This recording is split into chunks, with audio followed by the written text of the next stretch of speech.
अध्याय 0351 एकांतवासी रसायन शास्त्र प्रशिक्षण अंतिम भाग। एकांतवासी रसायन शास्त्र प्रशिक्षण अंतिम भाग। अनुवादक ऐश, संपादित फिंगरफॉक्स। महीने का 8/30वां अध्याय। और भी अध्याय आने की उम्मीद है, संपादन का इंतजार है। आनंद लेना। बू डोंगचेन मुस्कुराया और बोला, आप सही कह रहे हैं। खैर, मैं आपको ये बताने आया था कि हम अभी अभी 1,00,000 शैतान पर्वतों से लौटे हैं। आप सही थे, वहाँ वास्तव में एक दरार थी जहाँ से कई छोटे दुष्ट राक्षस हमारी दुनिया में आ रहे थे। तुम्हारा मतलब ये है कि 1,00,000 शैतान पर्वत का विशाल गठन पहले से ही बेकार है। चेन जियांग को उम्मीद नहीं थी कि यह इतनी जल्दी अपनी भूमिका खो देगा। हाँ, हमें काफी देर तक बाहर पहरा देना पड़ा। वह दरार पहले से ही काफी बड़ी है, लेकिन लगता है कि उसमें से कोई अजीब शक्ति निकल रही है जो दानव क्षेत्र से कुछ बड़े दुष्ट राक्षसों के घुसपैठ को रोक रही है। हालांकि छोटे दुष्ट राक्षसों की संख्या पहले ही बहुत ज्यादा हो चुकी है। हमने उन्हें मारने में कुछ दिन लगा दिए, लेकिन फिर भी हम उन सभी को नहीं मार पाए। बू डोंगचेन के चेहरे पर निराशा छा गई। इसीलिए हम वापस लौटे हैं। हम अन्य मुख्य भूमियों के शक्तिशाली विशेषज्ञों के आने का इंतजार कर रहे हैं, ताकि हम मिलकर उस छोटी सी दरार को बंद कर सकें, वरना 1,00,000 शैतान पर्वत इन छोटे दुष्ट राक्षसों से भर जाएगा। क्या वे दुष्ट राक्षस अभी भी शैतान पर्वत के अंदर हैं, बाहर नहीं आ रहे? चेन जियांग को वह दृश्य याद आया जब उसका भी दुष्ट राक्षसों के इतने बड़े समूह से सामना हुआ था। वह मन ही मन बू डोंगचेन और दूसरे की ताकत से घृणा करता था। उसे बहुत निराशा हुई कि उन्होंने उन दुष्ट राक्षसों को मारने में कई दिन बिता दिए थे, फिर भी वे उन्हें खत्म नहीं कर पाए थे। उस दिन सिर्फ एक ही चाल में बाई ज़ेकियान ने सारे दुष्ट राक्षसों को मार गिराया था। बू डोंगचेन के माथे पर शिकन आ गई। फिलहाल वे बाहर नहीं आ सकते, क्योंकि वे अभी अभी आए हैं। वे काफी कमजोर लग रहे हैं। वे अपनी ताकत वापस पाने के लिए 1,00,000 शैतान पर्वतों के अंदर मौजूद शैतानी ऊर्जा को सोख रहे हैं। इसलिए हमें उस दरार को जल्दी से बंद करना होगा। यहाँ तक कि नश्वर जगत के शिखर पर खड़े दीन भी कुछ दिनों तक लगातार प्रयास करने के बाद भी उन दुष्ट राक्षसों को पूरी तरह से नष्ट नहीं कर पाए। जाहिर है, दुष्ट राक्षसों की संख्या काफी अधिक थी। इसके अलावा वे मानो कभी खत्म नहीं होते थे। एक को मारो तो दूसरा तुरंत आ जाता था। चेन जियांग ने अपने होठों को भींच लिया और उसके चेहरे पर मुस्कान आ गई। छोटे फेदरहेड, क्या तुम मुझे ये बताने के लिए यहाँ आए हो? बू डोंगचेन ने मुस्कुराते हुए कुछ शर्मिंदा होते हुए कहा, लेकिन हाँ, मुझे उम्मीद है कि यंग मार्शल अंकल एक छोटे से मामले में हमारी मदद कर सकते हैं। आपको पता होना चाहिए कि कई शक्तिशाली डीन विदेशों से हीरो असेंबली में भाग लेने आ रहे हैं। वे अपने पसंदीदा शिष्यों को भी ला रहे हैं। वे न केवल हीरो असेंबली में भाग लेने आ रहे हैं, बल्कि वे अपना कौशल भी दिखाने वाले हैं। चेन जियांग ने उपहास किया। ऐसा लगता है कि इन लोगों के जियाओ जिलियांग के साथ बहुत अच्छे संबंध हैं। बहुत संभव है कि जब जियाओ जिलियांग दूसरी मुख्य भूमि पर गया होगा, तो उसने कुछ दोस्त बनाए होंगे। उन सभी को जियाओ जिलियांग ने इस तरह भड़काया है कि उनके शिष्य हमारे चरम मार्शल संप्रदाय के शिष्यों को चुनौती देने जा रहे हैं। हमारे चरम मार्शल संप्रदाय के अधिकांश शिष्य लड़ने जा रहे हैं। हालांकि हम कुछ जीतेंगे और कुछ हारेंगे, लेकिन जीत की संख्या अधिक होनी चाहिए। चेन जियांग ने अपने होंठ भींचे और कहा, क्या आप चाहते हैं कि मैं आपकी प्रतिष्ठा को थोड़ा बढ़ाने के लिए लड़ूं? बू डोंगचेन ने चालाकी से हंसते हुए कहा, नहीं नहीं, बिल्कुल नहीं। ये पूरे चरम मार्शल संप्रदाय के लिए गौरव जीतने के लिए है। चेन जियांग ने गुस्से में कहा, छोटे बेवकूफ, अगर मैं तुम्हारी जगह होता तो मैं लड़ाई न करने का फैसला करता।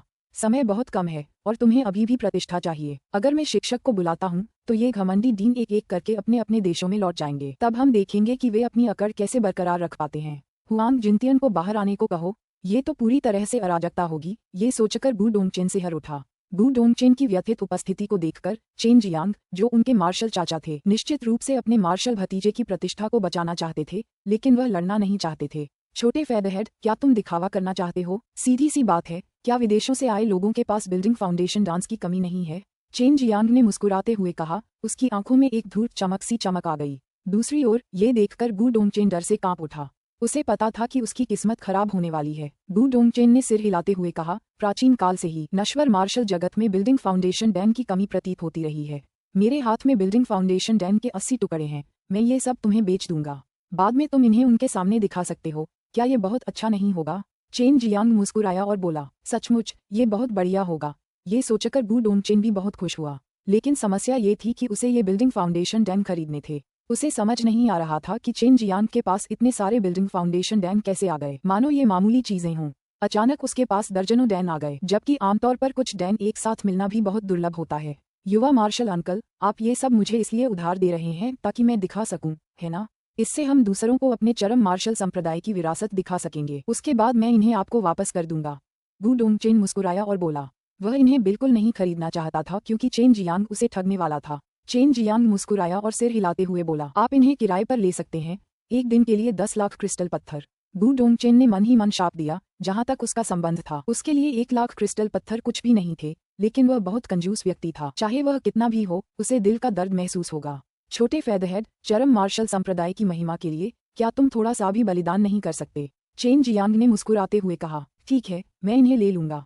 गु डोंगचेन ने दांत भींचे और दृढ़ता से फैसला किया कि अगली बार वह चेन जियांग से किसी भी तरह की मदद नहीं मांगेगा। जब युवा मार्शल अंकल को पता चल गया कि वह एक स्थानीय अत्याचारी है तो वह उससे क्रिस्टल पत्थर हड़पने के लिए तरह तरह के हथियाने के तरीके सोचेगा। चेन जियांग ने एक बड़ा सा जैड बॉक्स निकाला जिसके अंदर ढेर सारे डैन रखे थे जिनसे एक चमकदार नीली चमक निकल रही थी। 80 बिल्डिंग फाउंडेशन डैन चमकदार फलियों जैसे लग रहे थे। गु डोंगचेन को बहुत आश्चर्य हुआ, हालांकि उसने खुद को अच्छी तरह से तैयार किया था। इतने सारे बिल्डिंग फाउंडेशन डैन आखिरकार बहुत दुर्लभ थे। लायक है। गु डोंगचेन की आंखें उन चमकदार बिल्डिंग फाउंडेशन डैन्स को देखकर चमक उठीं, जो बिल्कुल पन्ने जैसे ही लग रहे थे। उसने तारीफ की। उसने तुरंत ढक्कन बंद किया और जल्दी से वहां से चला गया। गु डोंगचेन के जाने के बाद चेन जियांग मुस्कुराया और कहा, एक दिन के लिए 1 लाख क्रिस्टल पत्थर। अगर मैं 1 साल या उससे अधिक समय तक छिपा रहा तो हर दिन मैं 1 लाख क्रिस्टल पत्थर कमाऊंगा। ये पूरी तरह से इसके लायक है। अगर गु डोंगचेन को पता होता कि चेन जियांग के पास इस तरह का विचार है तो वह इस सौदे को करने के बजाय मरना पसंद करता। छोटे बदमाश, तुम सच में बहुत बुरे हो। तुम उसके छोटे मार्शल अंकल हो। सू मेयाओ ने प्यार से हंसते हुए कहा, मुझे किस बात का डर है? उसके बड़े होने के नाते मुझे उसे अनुशासन में रखना ही होगा। उसे जीवन भर का सबक मिल जाए। किसने उसे सुर्खियों में रहने के लिए कहा था? चेन जियांग ने मुस्कुराते हुए जवाब दिया, फिर अपने काम में लग गया। 10 दिन बीत गए और चेन जियांग अपने निजी कमरे में ही रहा। उसे पता था कि वू कियांग आ गया है। उसने अनुमान लगाया कि गु डोंगचेन ने ही वू कियांग को उसे ढूंढने के लिए कहा था। हालांकि उसने जानबूझकर उन्हें चकमा दिया। समय बीतने के साथ उसे और भी क्रिस्टल पत्थर मिल जाएंगे। पलक झपकते ही 2 महीने बीत गए। चेन जियांग हर दिन जड़ी बूटियों की देखभाल करता था। हालांकि उसका जड़ी बूटी का बगीचा छोटा था, लेकिन वहां उगने वाली आध्यात्मिक जड़ी बूटियां बेहद कीमती थीं, जैसे कि सफेद जैड कमल के बीज, जो कुछ पुनर्स्थापनात्मक दानों का मुख्य घटक थे, 9 सूर्य ज्वाला वृक्ष, नीला गहरा वृक्ष और ऐसी ही अन्य दुर्लभ और कीमती वस्तुएं। जब तक कोई कीमियागर इसे देखता वह डर के मारे मर जाता। वह अपनी मृत्यु तक यहीं रहता। चेन जियांग ने एक बहुत ही आश्चर्यजनक बात देखी, और वह ये कि इतने लंबे समय तक गोल्डन ड्रैगन की लार को सोखने के बाद मिट्टी पहले ही बदल चुकी थी। जब तक इस मिट्टी में कोई भी जड़ी बूटी उगाई जाती उसकी वृद्धि की गति बहुत तेज होती और साथ ही यह अपने आप ही बड़ी मात्रा में स्पिरिट क्यू सोख लेती। मैंने कभी नहीं सोचा था कि मैं एक आत्मा क्षेत्र बना पाऊंगा, चेन जियांग ने उत्साह से कहा। उसने अब तक कई पंचतत्वों वाली सच्ची मौलिक दान जड़ी बूटियां कुल मिलाकर लगभग 10 सेट बो दी थीं। उसने जिन 12 जड़ी बूटियों को परिष्कृत किया था उनमें से 2 में वह असफल रहा, जिससे उसे थोड़ा दुख हुआ, लेकिन फिर भी वह संतुष्ट था। अब मेरे पास 155 तत्व हैं, सच्चे मौलिक डैन। चेन जियांग ने उन खूबसूरत डैंस को देखा और गर्व से मुस्कुराया। उसके दिन अपनी स्पिरिट जड़ी बूटियों की देखभाल, डैंस को परिष्कृत करने, साधना करने या लॉन्ग जुएई, सू मेयाओ और बाई यूयू के साथ बातचीत करने में बीतते थे। वह इन शांत दिनों को बड़े आराम से बिताता था। जहां तक उसका सवाल था, इसे एक तरह का सुकून ही माना जा सकता था। मुझे बिल जमा करना चाहिए। चेन जियांग शरारत से मुस्कुराया। जैसे ही उसने एक्सट्रीम डैन किंग प्रांगण का द्वार खोला उसने गु डोंगचेन को उदास चेहरे के साथ प्रवेश द्वार पर खड़ा पाया। केवल चेन जियांग ही एक्सट्रीम मार्शल सेक्ट के डीन के साथ इतना क्रूर व्यवहार करने की हिम्मत कर सकता है। युवा मार्शल अंकल, मुझे अपनी गलती का एहसास हो गया है। गु डोंगचेन का सुंदर चेहरा कड़वाहट से भर गया। उसे स्पष्ट रूप से एहसास हो गया था कि चेन जियांग जानबूझकर उसे दंडित कर रहा था। अध्याय 0352 चुनौती पत्र। अनुवादक ऐश, संपादित फिंगरफॉक्स। इस महीने का 9/30वां अध्याय। इसके बाद एक और अध्याय आएगा, आनंद लेना। चेन जियांग ने बिल्डिंग फाउंडेशन डेंस का बॉक्स और 60 मिलियन क्रिस्टल पत्थरों वाला एक भंडारण थैला लिया। संतुष्टि में अपना सिर हिलाने से पहले उन्हें जांचा। छोटे प्यारे बच्चे, तुम्हें नुकसान हुआ है। अगली बार इसे जरूर याद रखना। लेकिन सोचो, क्या ये तुम्हें शिक्षक के पास भेजने से बेहतर नहीं है? चेन जियांग मुस्कुराते हुए बोला। वह हुआंग जिनतियान को ये बताना चाहता था, लेकिन गु डोंगचेन को कपकपी महसूस हुई। गु डोंगचेन ने चेन जियांग के बिल्डिंग फाउंडेशन के दानों को दिखाने के लिए उठाया। वह वाकई बहुत खुश था। विदेश से आए डीन भी उससे बहुत ईर्ष्या कर रहे थे। हालांकि उसकी खुशी फिर कभी नहीं लौटी, क्योंकि वह रोज चेन जियांग को ढूंढता रहता, लेकिन चेन जियांग कोई जवाब नहीं देता और जानबूझकर समय टालता रहता। गु डोंगचेन ने सिर हिलाया और कहा, ठीक है, मैं चरम मार्शल संप्रदाय का डीन हूँ। मैंने 8 निर्वाण क्लेश पार कर लिए हैं। यह मूल रूप से मेरी संपत्ति थी जिसका मैं दिखावा कर सकता था, लेकिन इससे बचने के लिए उन लोगों ने एक दूसरे के साथ सहयोग किया और अपने शक्तिशाली शिष्यों का इस्तेमाल करके मेरे चरम मार्शल संप्रदाय के उत्कृष्ट शिष्यों से बारी बारी से युद्ध किया ताकि वे थक जाएं। मैं विजेता बनने पर बहुत अधिक केंद्रित था और इस बिंदु को अनदेखा कर दिया। अब समझ में आया, अगर मैं तुम्हारी जगह होता तो मैं जाकर उन्हें चुनौती देता। हालांकि उस समय वे चुनौती को अस्वीकार करने के लिए कई तरह के हथकंडे अपनाएंगे, लेकिन तुम बस इतना कह देना कि वे तुमसे डरते हैं, इसलिए तुम्हें अस्वीकार कर रहे हैं। गु डोंगचेन ने करोड़ों क्रिस्टल पत्थर गंवा दिए, जिससे उसका दिमाग जाग गया। वहां से जाने के बाद उसने चेन जियांग के सुझाव के अनुसार काम किया और उन डीन को चुनौती दी, लेकिन किसी ने भी उसकी चुनौती स्वीकार करने की हिम्मत नहीं दिखाई। इससे उसे बहुत अच्छा लगा। चेन जियांग, तुम इन दिनों बहुत व्यस्त हो। जैसे ही वू कियान अगले कमरे से बाहर आई और उसने चेन जियांग को छत पर लेटा देखा, वह मुस्कुराई और बोली, हर कोई ऐसा ही है। चेन जियांग ने मुस्कुराते हुए जवाब दिया। वू कियान भी छत पर कूद गई, एक पत्र निकाला और चेन जियांग को देते हुए बोली, इतने दिनों से मैं तुम्हें ढूंढ रही थी लेकिन हमारी मुलाकात कभी नहीं हुई। अब तुमसे मिलना वाकई बहुत मुश्किल है। मुक्त अमर सागर के छोटे राक्षस ने तुम्हें चुनौती भरा पत्र भेजा है। ओह, उसने तुम्हें क्यों ढूंढा? चेन जियांग ने पत्र ले लिया, लेकिन उसे खोला नहीं। वू कियान का चेहरा शर्म से लाल हो गया और उसने कोमल स्वर में कहा, इस बदमाश ने सोचा कि हम दोनों के बीच संबंध है, और तो और उसे ये भी पता था कि मैं भी एक्सट्रीम डैन किंग कोर्टयार्ड में रहती हूँ। इसलिए वह लगातार मुझे परेशान करता रहा कि मैं उसकी चुनौती का पत्र तुम्हें भेज दूं। चेन जियांग मुस्कुराया और कहा, तो यह ऐसा था, उसने तुम्हारे साथ गलत किया है। ठीक है, जब तुम्हें मेरा प्रेमी समझ लिया गया तो क्या तुम्हें दुख हुआ? वू कियान चौंक गई। उसे उम्मीद नहीं थी कि चेन जियांग ऐसा सवाल पूछेगा। उसने धीरे से थूका, उसका चेहरा और भी लाल हो गया। वह छत से कूद गई और तेजी से एक्सट्रीम डैन किंग के आंगन से बाहर निकल गई। ये लड़की बहुत आसानी से मिल जाती है। अगर तुम इसके बारे में बात करो तो मैं कह सकती हूँ कि तुम आज रात बिस्तर पर इसके साथ अच्छा समय बिता पाओगे। लॉन्ग जुएई ने कहा, बदबूदार ड्रैगन, तुमने आखिरकार अपना असली रंग दिखा ही दिया। तुम एक कामुक ड्रैगन हो। आगे से मुझे तुमसे सावधान रहना होगा। चेन जियांग को उम्मीद नहीं थी कि लॉन्ग जुएई अचानक ऐसा कुछ कह देगी। यह मेरे पिता से मिली स्मृति विरासत के कारण है। मैं एक बहुत ही शुद्ध और मासूम ड्रैगन हूँ। सुंदर और प्यारी, लॉन्ग जुएई ने मुंह बनाते हुए कहा, बकवास मत करो, तुम एक कामुक अजगर हो। हंसते हुए चेन जियांग ने चुनौती पत्र खोला। पत्र की विषय वस्तु देखकर वह दंग रह गया। शियाओ चाओ की लिखावट बेहद भद्दी, पहचान में न आने वाली थी, मानो किसी 2 साल के बच्चे की लिखी हुई हो। चुनौती पत्र पर एक बदसूरत कछुआ बना था। कछुए ने अपना सिर कछुए के खोल के अंदर कर लिया था और कछुए के खोल पर 2 शब्द लिखे थे, चेन जियांग। लिखावट न सिर्फ बहुत खराब थी, बल्कि उसमें कई गलतियां भी थीं। चेन जियांग, तुम मुझसे लड़ने से डरते हो। तुम एक काया कछुआ हो जो केवल छिपना जानता है। यह वही था जो रिक्त स्थान में लिखा गया था। चेन जियांग ने अपना सिर हिलाया और मुस्कुराया। ये बेवकूफ सिर्फ अपनी लिखावट से दूसरों की लड़ने की इच्छा को खत्म कर सकता है। तुम लड़ने वाले हो या नहीं? हरक्यूलियन परिवार का छोटा शैतान खुद को प्रशिक्षित करने के लिए एक अच्छा साथी है। पिछली बार तुमने आइस स्पिरिट डेविल ऑरा का इस्तेमाल किया था और यही एकमात्र कारण था कि तुम जीत पाए थे। यह मायने नहीं रखता। इसके अलावा अब तुम सच्चे मार्शल दायरे के 6ठे स्तर पर हो। सू मेयाओ ने कहा। चेन जियांग ने इस पर कुछ देर सोचा। हालांकि जियाओ चोऊ एक छोटा राक्षस था, लेकिन उसकी ताकत को कम नहीं आंका जा सकता था।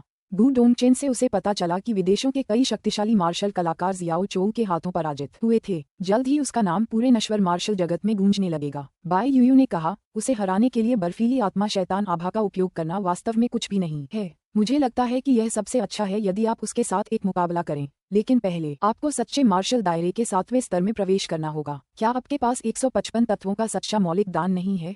सू मेयाओ और लॉन्ग जुएई भी बाई यूयू के सुझाव के पक्ष में थे। वे भी चाहते थे कि चेन जियांग जियाओ चाओ से दोबारा लड़ने से पहले सच्चे मार्शल क्षेत्र के 7वें स्तर पर पहुंच जाए। पिछली बार जब चेन जियांग ने जियाओ चाओ से मुकाबला किया था, अगर उसने बर्फीली आत्मा शैतानी आभा का इस्तेमाल न किया होता तो जियाओ चाओ ही अंतिम विजेता होता। हालांकि बर्फीली आत्मा शैतानी आभा का होना भी उसकी ताकत का एक हिस्सा था, फिर भी उसे थोड़ा अफसोस हुआ। वह भी अपने प्रतिद्वंद्वी को हराने के लिए पूरी ताकत लगाना चाहता था, तभी वह बेहद तरोताजा महसूस कर सकता था। इतने सारे पंचतत्वों वाले सच्चे तत्वदान को एक साथ खाना कोई अच्छी बात नहीं है। और तो और सच्चे मार्शल दायरे के 6ठे स्तर पर कदम रखने के बाद भी मैं अपनी ताकत को नियंत्रित करने में पूरी तरह कुशल नहीं हूँ। चेन जियांग थोड़ा हिचकिचाया और बोला, डरने की कोई बात नहीं है, तुम जाकर अपने गुरु से मदद मांग सकते हो। मुझे यकीन है कि वह तुम्हारे लिए सच्चे मार्शल दायरे के 7वें स्तर तक पहुंचने का एक अच्छा तरीका जानते होंगे जिससे कोई छिपी हुई चोट नहीं होगी। बाई यूयू ने कहा। चेन जियांग को कपकपी छूट गई। हुआंग जिनतियान से प्रशिक्षण में मदद लेने जाना, क्या ये सीधे सीधे यातना मोल लेने जैसा नहीं होगा? हालांकि साधना करने का यह एक बहुत अच्छा तरीका था। छोटी बदमाश, अपने गुरु के बारे में सोचो। वो एक बुजुर्ग हैं, फिर भी वहाँ अकेले रह रहे हैं। कितना दयनीय है। तुम उनके शिष्य हो और साथ ही तुम और वो इतने करीब हैं। क्या तुम्हें उनका ख्याल नहीं रखना चाहिए? सू मियो ने प्यार से हंसते हुए कहा। उसके लिए कहना आसान था क्योंकि उसे प्रताड़ित नहीं किया जा रहा था। चेन जियांग ने कड़वाहट से मुस्कुराते हुए कहा, आप बोल सकते हैं क्योंकि आपको वास्तव में इसे स्वयं अनुभव करने की आवश्यकता नहीं है। लेकिन इसे भूल जाइए, मुझे डरने की कोई बात नहीं है। इससे बुरा क्या हो सकता है? वैसे भी मैं मरने वाला नहीं हूँ। मैं इसे एक क्रूर प्रशिक्षण के रूप में मान सकता हूँ। पहली बार चेन जियांग को खुद पर गर्व महसूस हुआ। उसने वास्तव में इस तरह का काम करने की हिम्मत दिखाई और वह भी अकेले। युवा मार्शल अंकल, कृपया आपने अभी जो कहा उसे दोहराएं। आप कहाँ जाना चाहते हैं? जब वू डोंगचेन को चेन जियांग के उसके पास आने का कारण पता चला तो उसे संदेह हुआ कि उसने उसे गलत सुना था। वू काइमिंग भी स्तब्ध रह गया। मैं गुरु के पास जाना चाहता हूँ ताकि वे मेरी साधना में मदद करें, क्योंकि मैं जियाओ चाओ के खिलाफ लड़ाई की तैयारी करना चाहता हूँ। चेन जियांग मुस्कुराया और बोला। हालांकि उसके चेहरे पर मुस्कान थी, लेकिन उसके मन में घबराहट थी। युवा मार्शल अंकल, क्या आप बीमार हैं? क्या आप ठीक हैं? वू डोंगचेन ने ठंडी सांस लेते हुए पूछा। मैं बिल्कुल ठीक हूँ, मैं पूरी तरह से होश में हूँ।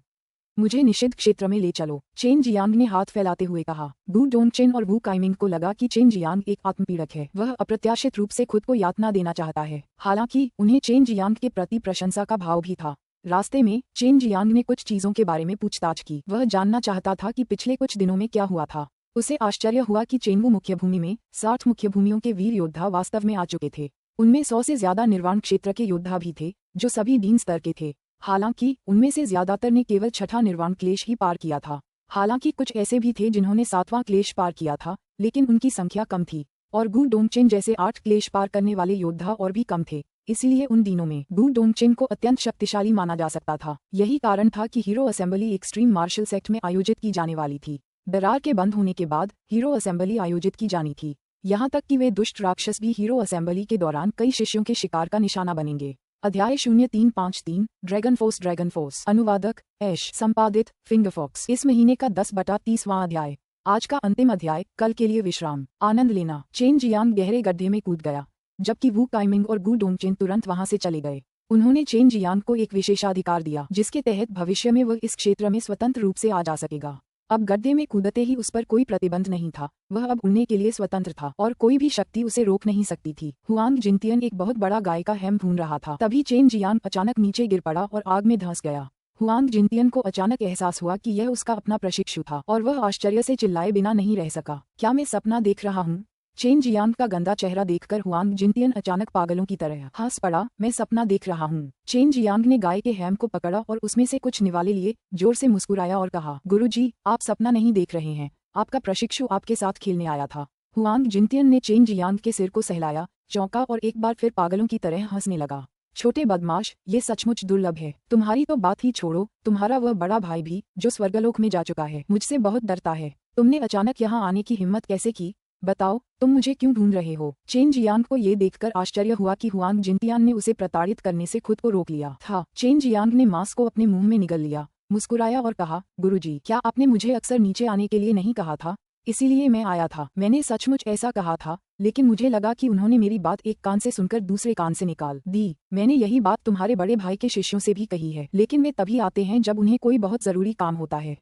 नन्हे बदमाश, तुम तो बड़े समझदार हो। हुआंग जिनतियन ने अपना सिर हिलाया। उन चमकदार आंखों की गहराई में एक शरारती मुस्कान की झलक दिखाई दी, जिससे चेन जियांग का पूरा शरीर ठंडे पसीने से लथपथ हो गया। गुरुजी, सच कहूँ तो मैं अपनी शक्ति को तेजी से बढ़ाना चाहता था। जैसा कि आप देख सकते हैं, मैं अभी सच्चे मार्शल दायरे के 6ठे स्तर पर हूँ। हालांकि इसे तेज माना जा सकता है, मैं इसे थोड़ा और तेज करना चाहता हूँ। मेरे पास कुछ डैन हैं, उन पर भरोसा करके मैं सच्चे मार्शल दायरे के 7वें स्तर पर कदम रख सकता हूँ, लेकिन मुझे डर है कि मेरी नींव अस्थिर हो जाएगी, इसलिए मैं नीचे आ गया। चेन जियांग ने ईमानदारी से समझाया, बेटा, तुम्हारी तरक्की वाकई बहुत तेज है। ठीक है, क्या तुमने शैतान को वश में करने का दिव्य अभ्यास सीख लिया है? हुआंग जिनतियन को इस समय याद आया कि उसने चेन जियांग को शैतान को वश में करने का दिव्य अभ्यास सीखने के लिए भेजा था। चेन जियांग ने अपना सिर हिलाया। मुझसे इसके बारे में बात करो। शैतान दमन दिव्य अभ्यास सीखना इतना आसान नहीं है। हुआंग जिनतियन ने केवल इसके बारे में सुना था, लेकिन उसने इसे कभी नहीं सीखा था। चेन जियांग ने हुआंग जिनतियन को सारी बातें बताईं, जिससे हुआंग जिनतियन बार बार भावुक हो गया। उसे अभी भी समझ नहीं आ रहा था कि शैतान दमन की दिव्य क्रिया इतनी रहस्यमय क्यों है, और सीखने की प्रक्रिया ज्यादा कठिन नहीं थी। इसमें कोई आश्चर्य नहीं कि चरम मार्शल संप्रदाय के प्राचीन अभिलेखों में ये कहा गया था कि केवल स्वर्गीय सूर्य अग्नि आत्मा वाले मार्शल कलाकार ही इस अभ्यास को सीख सकते हैं। इसलिए ये सच था। शुरुआत में हुआंग जिनतियान को इसका कारण समझ नहीं आया, लेकिन अब वह समझ गया है। यदि कोई देवी दमन दिव्य अभ्यास सीखना चाहता है तो उसे मंत्रोच्चार सूत्र को याद करते समय स्वर्गीय सूर्य अग्नि का उपयोग करके उसे अपनी आत्मा में अंकित करना होगा। इसके बाद वह अनजाने में ही शैतान दमन दिव्य अभ्यास सीखना शुरू कर देगा। इस तरह के विचित्र दिव्य अभ्यास ने हुआंग जिनतियन के क्षितिज को बहुत व्यापक बना दिया। छोटे बदमाश, अब चेंगवू मुख्य भूमि पर कई विशेषज्ञ इकट्ठा हो गए हैं। इन लोगों में अनुभव या ज्ञान की कोई कमी नहीं है। बहुत संभव है कि उनमें से कुछ मार्शल आर्टिस्ट हों जो मेरा ताई ची ड्रैगन वशीकरण अभ्यास छीनना चाहते थे। वे इस तरह की सच्ची क्यूई के बारे में काफी जानकार हैं। इसलिए बेहतर होगा कि तुम बाहर जाने के बाद ब्रह्मांड की सच्ची क्यूई का जितना हो सके कम इस्तेमाल करो। हुआंग जिनतियन ने बहुत गंभीर स्वर में कहा, अगर उसका पता चल गया तो ये बहुत खतरनाक होगा। ताई ची ड्रैगन वशीकरण अभ्यास शाही ड्रैगन कुल का सर्वोच्च अभ्यास था। स्वर्गीय लोक के विशेषज्ञ भी इसके लिए बहुत उत्सुक रहते थे। नश्वर जगत के मार्शल कलाकारों की तो बात ही छोड़िए। चेन जियांग ने अपना सिर हिलाया। हुआंग जिनतियन हंसे और बोले, अपनी साधना में सुधार के लिए आपको कौन सा दान चाहिए? मुझे देखने दीजिए, मुझे आपके लिए एक प्रशिक्षण कार्यक्रम तैयार करने के लिए जांच करनी होगी। जैसे ही चेन जियांग ने पंचतत्वों के सच्चे तत्व दान निकाले, हुआंग जिनतियन ने एक नजर में ही उन्हें पहचान लिया। अपने जमाने में वह एक प्रभावशाली व्यक्ति हुआ करते थे। उन्होंने विभिन्न मुख्य भूमियों की यात्रा की थी, दूर दूर तक यात्रा की थी और बहुत कुछ देखा था, लेकिन उन्होंने इतने सारे पंचतत्वों के सच्चे तत्व दान पहले कभी नहीं देखे थे। वह जानते थे कि उनका शिष्य भी एक शक्तिशाली कीमियागर था, लेकिन उन्हें उम्मीद नहीं थी कि वह इतना असामान्य होगा। छोटे बदमाश, मुझे पूरा यकीन है कि तुम अपने बड़े भाई से बहुत पहले ही उन्नति कर लोगे। उन उत्कृष्ट और निर्मल पंच तत्वों के सच्चे मौलिक दानों को देखते हुए हुआंग जिनतियन ने भावुक होकर कहा। चेन जियांग मुस्कुराया और बोला, ये सब शिक्षक के मार्गदर्शन का धन्यवाद है। मैं जल्दी से अपनी ताकत बढ़ाना चाहता हूँ। बाहर हरक्यूलियन परिवार का एक छोटा राक्षस मुझे चुनौती देने के लिए शोर मचा रहा है। हुआंग जिनतियन मुस्कुराया, हरक्यूलियन परिवार का छोटा राक्षस? अरे नहीं, इन घमंडी लोगों को सबक सिखाने की जरूरत है।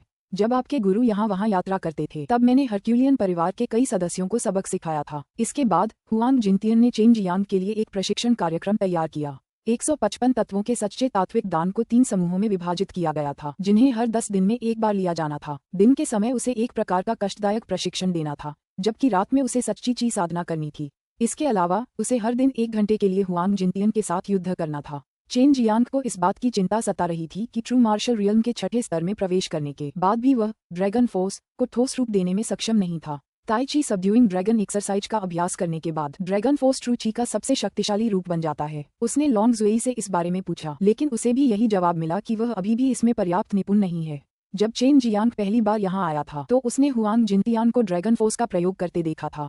उस समय तो वह लगभग डर ही गया था, लेकिन ताई ची के ड्रैगन वशीकरण अभ्यास के अनुसार उसने इसे स्थिर करने की कितनी भी कोशिश की, वह इसे स्थिर नहीं कर पाया। उन्होंने यही बात हुआंग जिनतियन से भी कही थी। हालांकि हुआंग जिनतियन ने भी जवाब दिया कि वह पर्याप्त कुशल नहीं है। मुझे लगता है कि जब आप सच्चे मार्शल क्षेत्र के 7वें स्तर में प्रवेश कर लेंगे तब आप इसे स्थिर कर पाएंगे। इस प्रकार की शक्ति बहुत प्रबल होती है। हालांकि शक्तिशाली मार्शल आर्टिस्ट इसे आसानी से पहचान सकते हैं। आपको इसे बहुत से लोगों के सामने इस्तेमाल नहीं करना चाहिए, हुआंग जिनतियान ने कहा।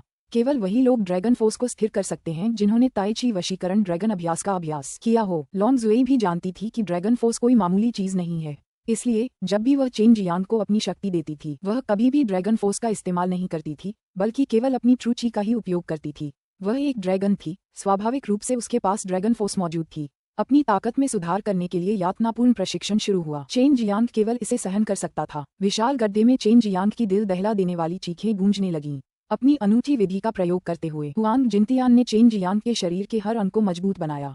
परिणामस्वरूप न केवल उसका शरीर बलवान हुआ, बल्कि उसकी वास्तविक ऊर्जा भी अधिक शुद्ध हो गई और उसकी नींव और भी मजबूत हो गई। यही कारण था कि चरम मार्शल संप्रदाय के तीनों महापुरुष इतने शक्तिशाली थे। चेन जियांग को लग रहा था कि समय बहुत धीरे धीरे बीत रहा है। हर दिन उसे जिस तरह का असहनीय दर्द सहना पड़ता था वह बेहद भयावह था, लेकिन इस कठोर प्रशिक्षण के बाद उसे बहुत कुछ सीखने को मिलता था। यही कारण था कि वह धैर्य बनाए रखता था। अब चेन जियांग ने पंचम तत्वों के सभी 150 सच्चे तात्विक दान पूरी तरह से खा लिए थे। चेन जियांग बिना किसी झिझक के दानों का उपयोग करके अपनी शक्ति में तेजी से वृद्धि कर सका। इसका पूरा श्रेय हुआंग जिनतियान की मदद को जाता है। अनजाने में ही उसके दांतियान में 50 सच्चे तात्विक दान जुड़ गए थे। Chen Jiang true martial realm के 7वें स्तर में प्रवेश कर चुका था, लेकिन उसके उन बीस्ट फॉर्म्स का केवल एक छोटा सा हिस्सा ही रोशन था।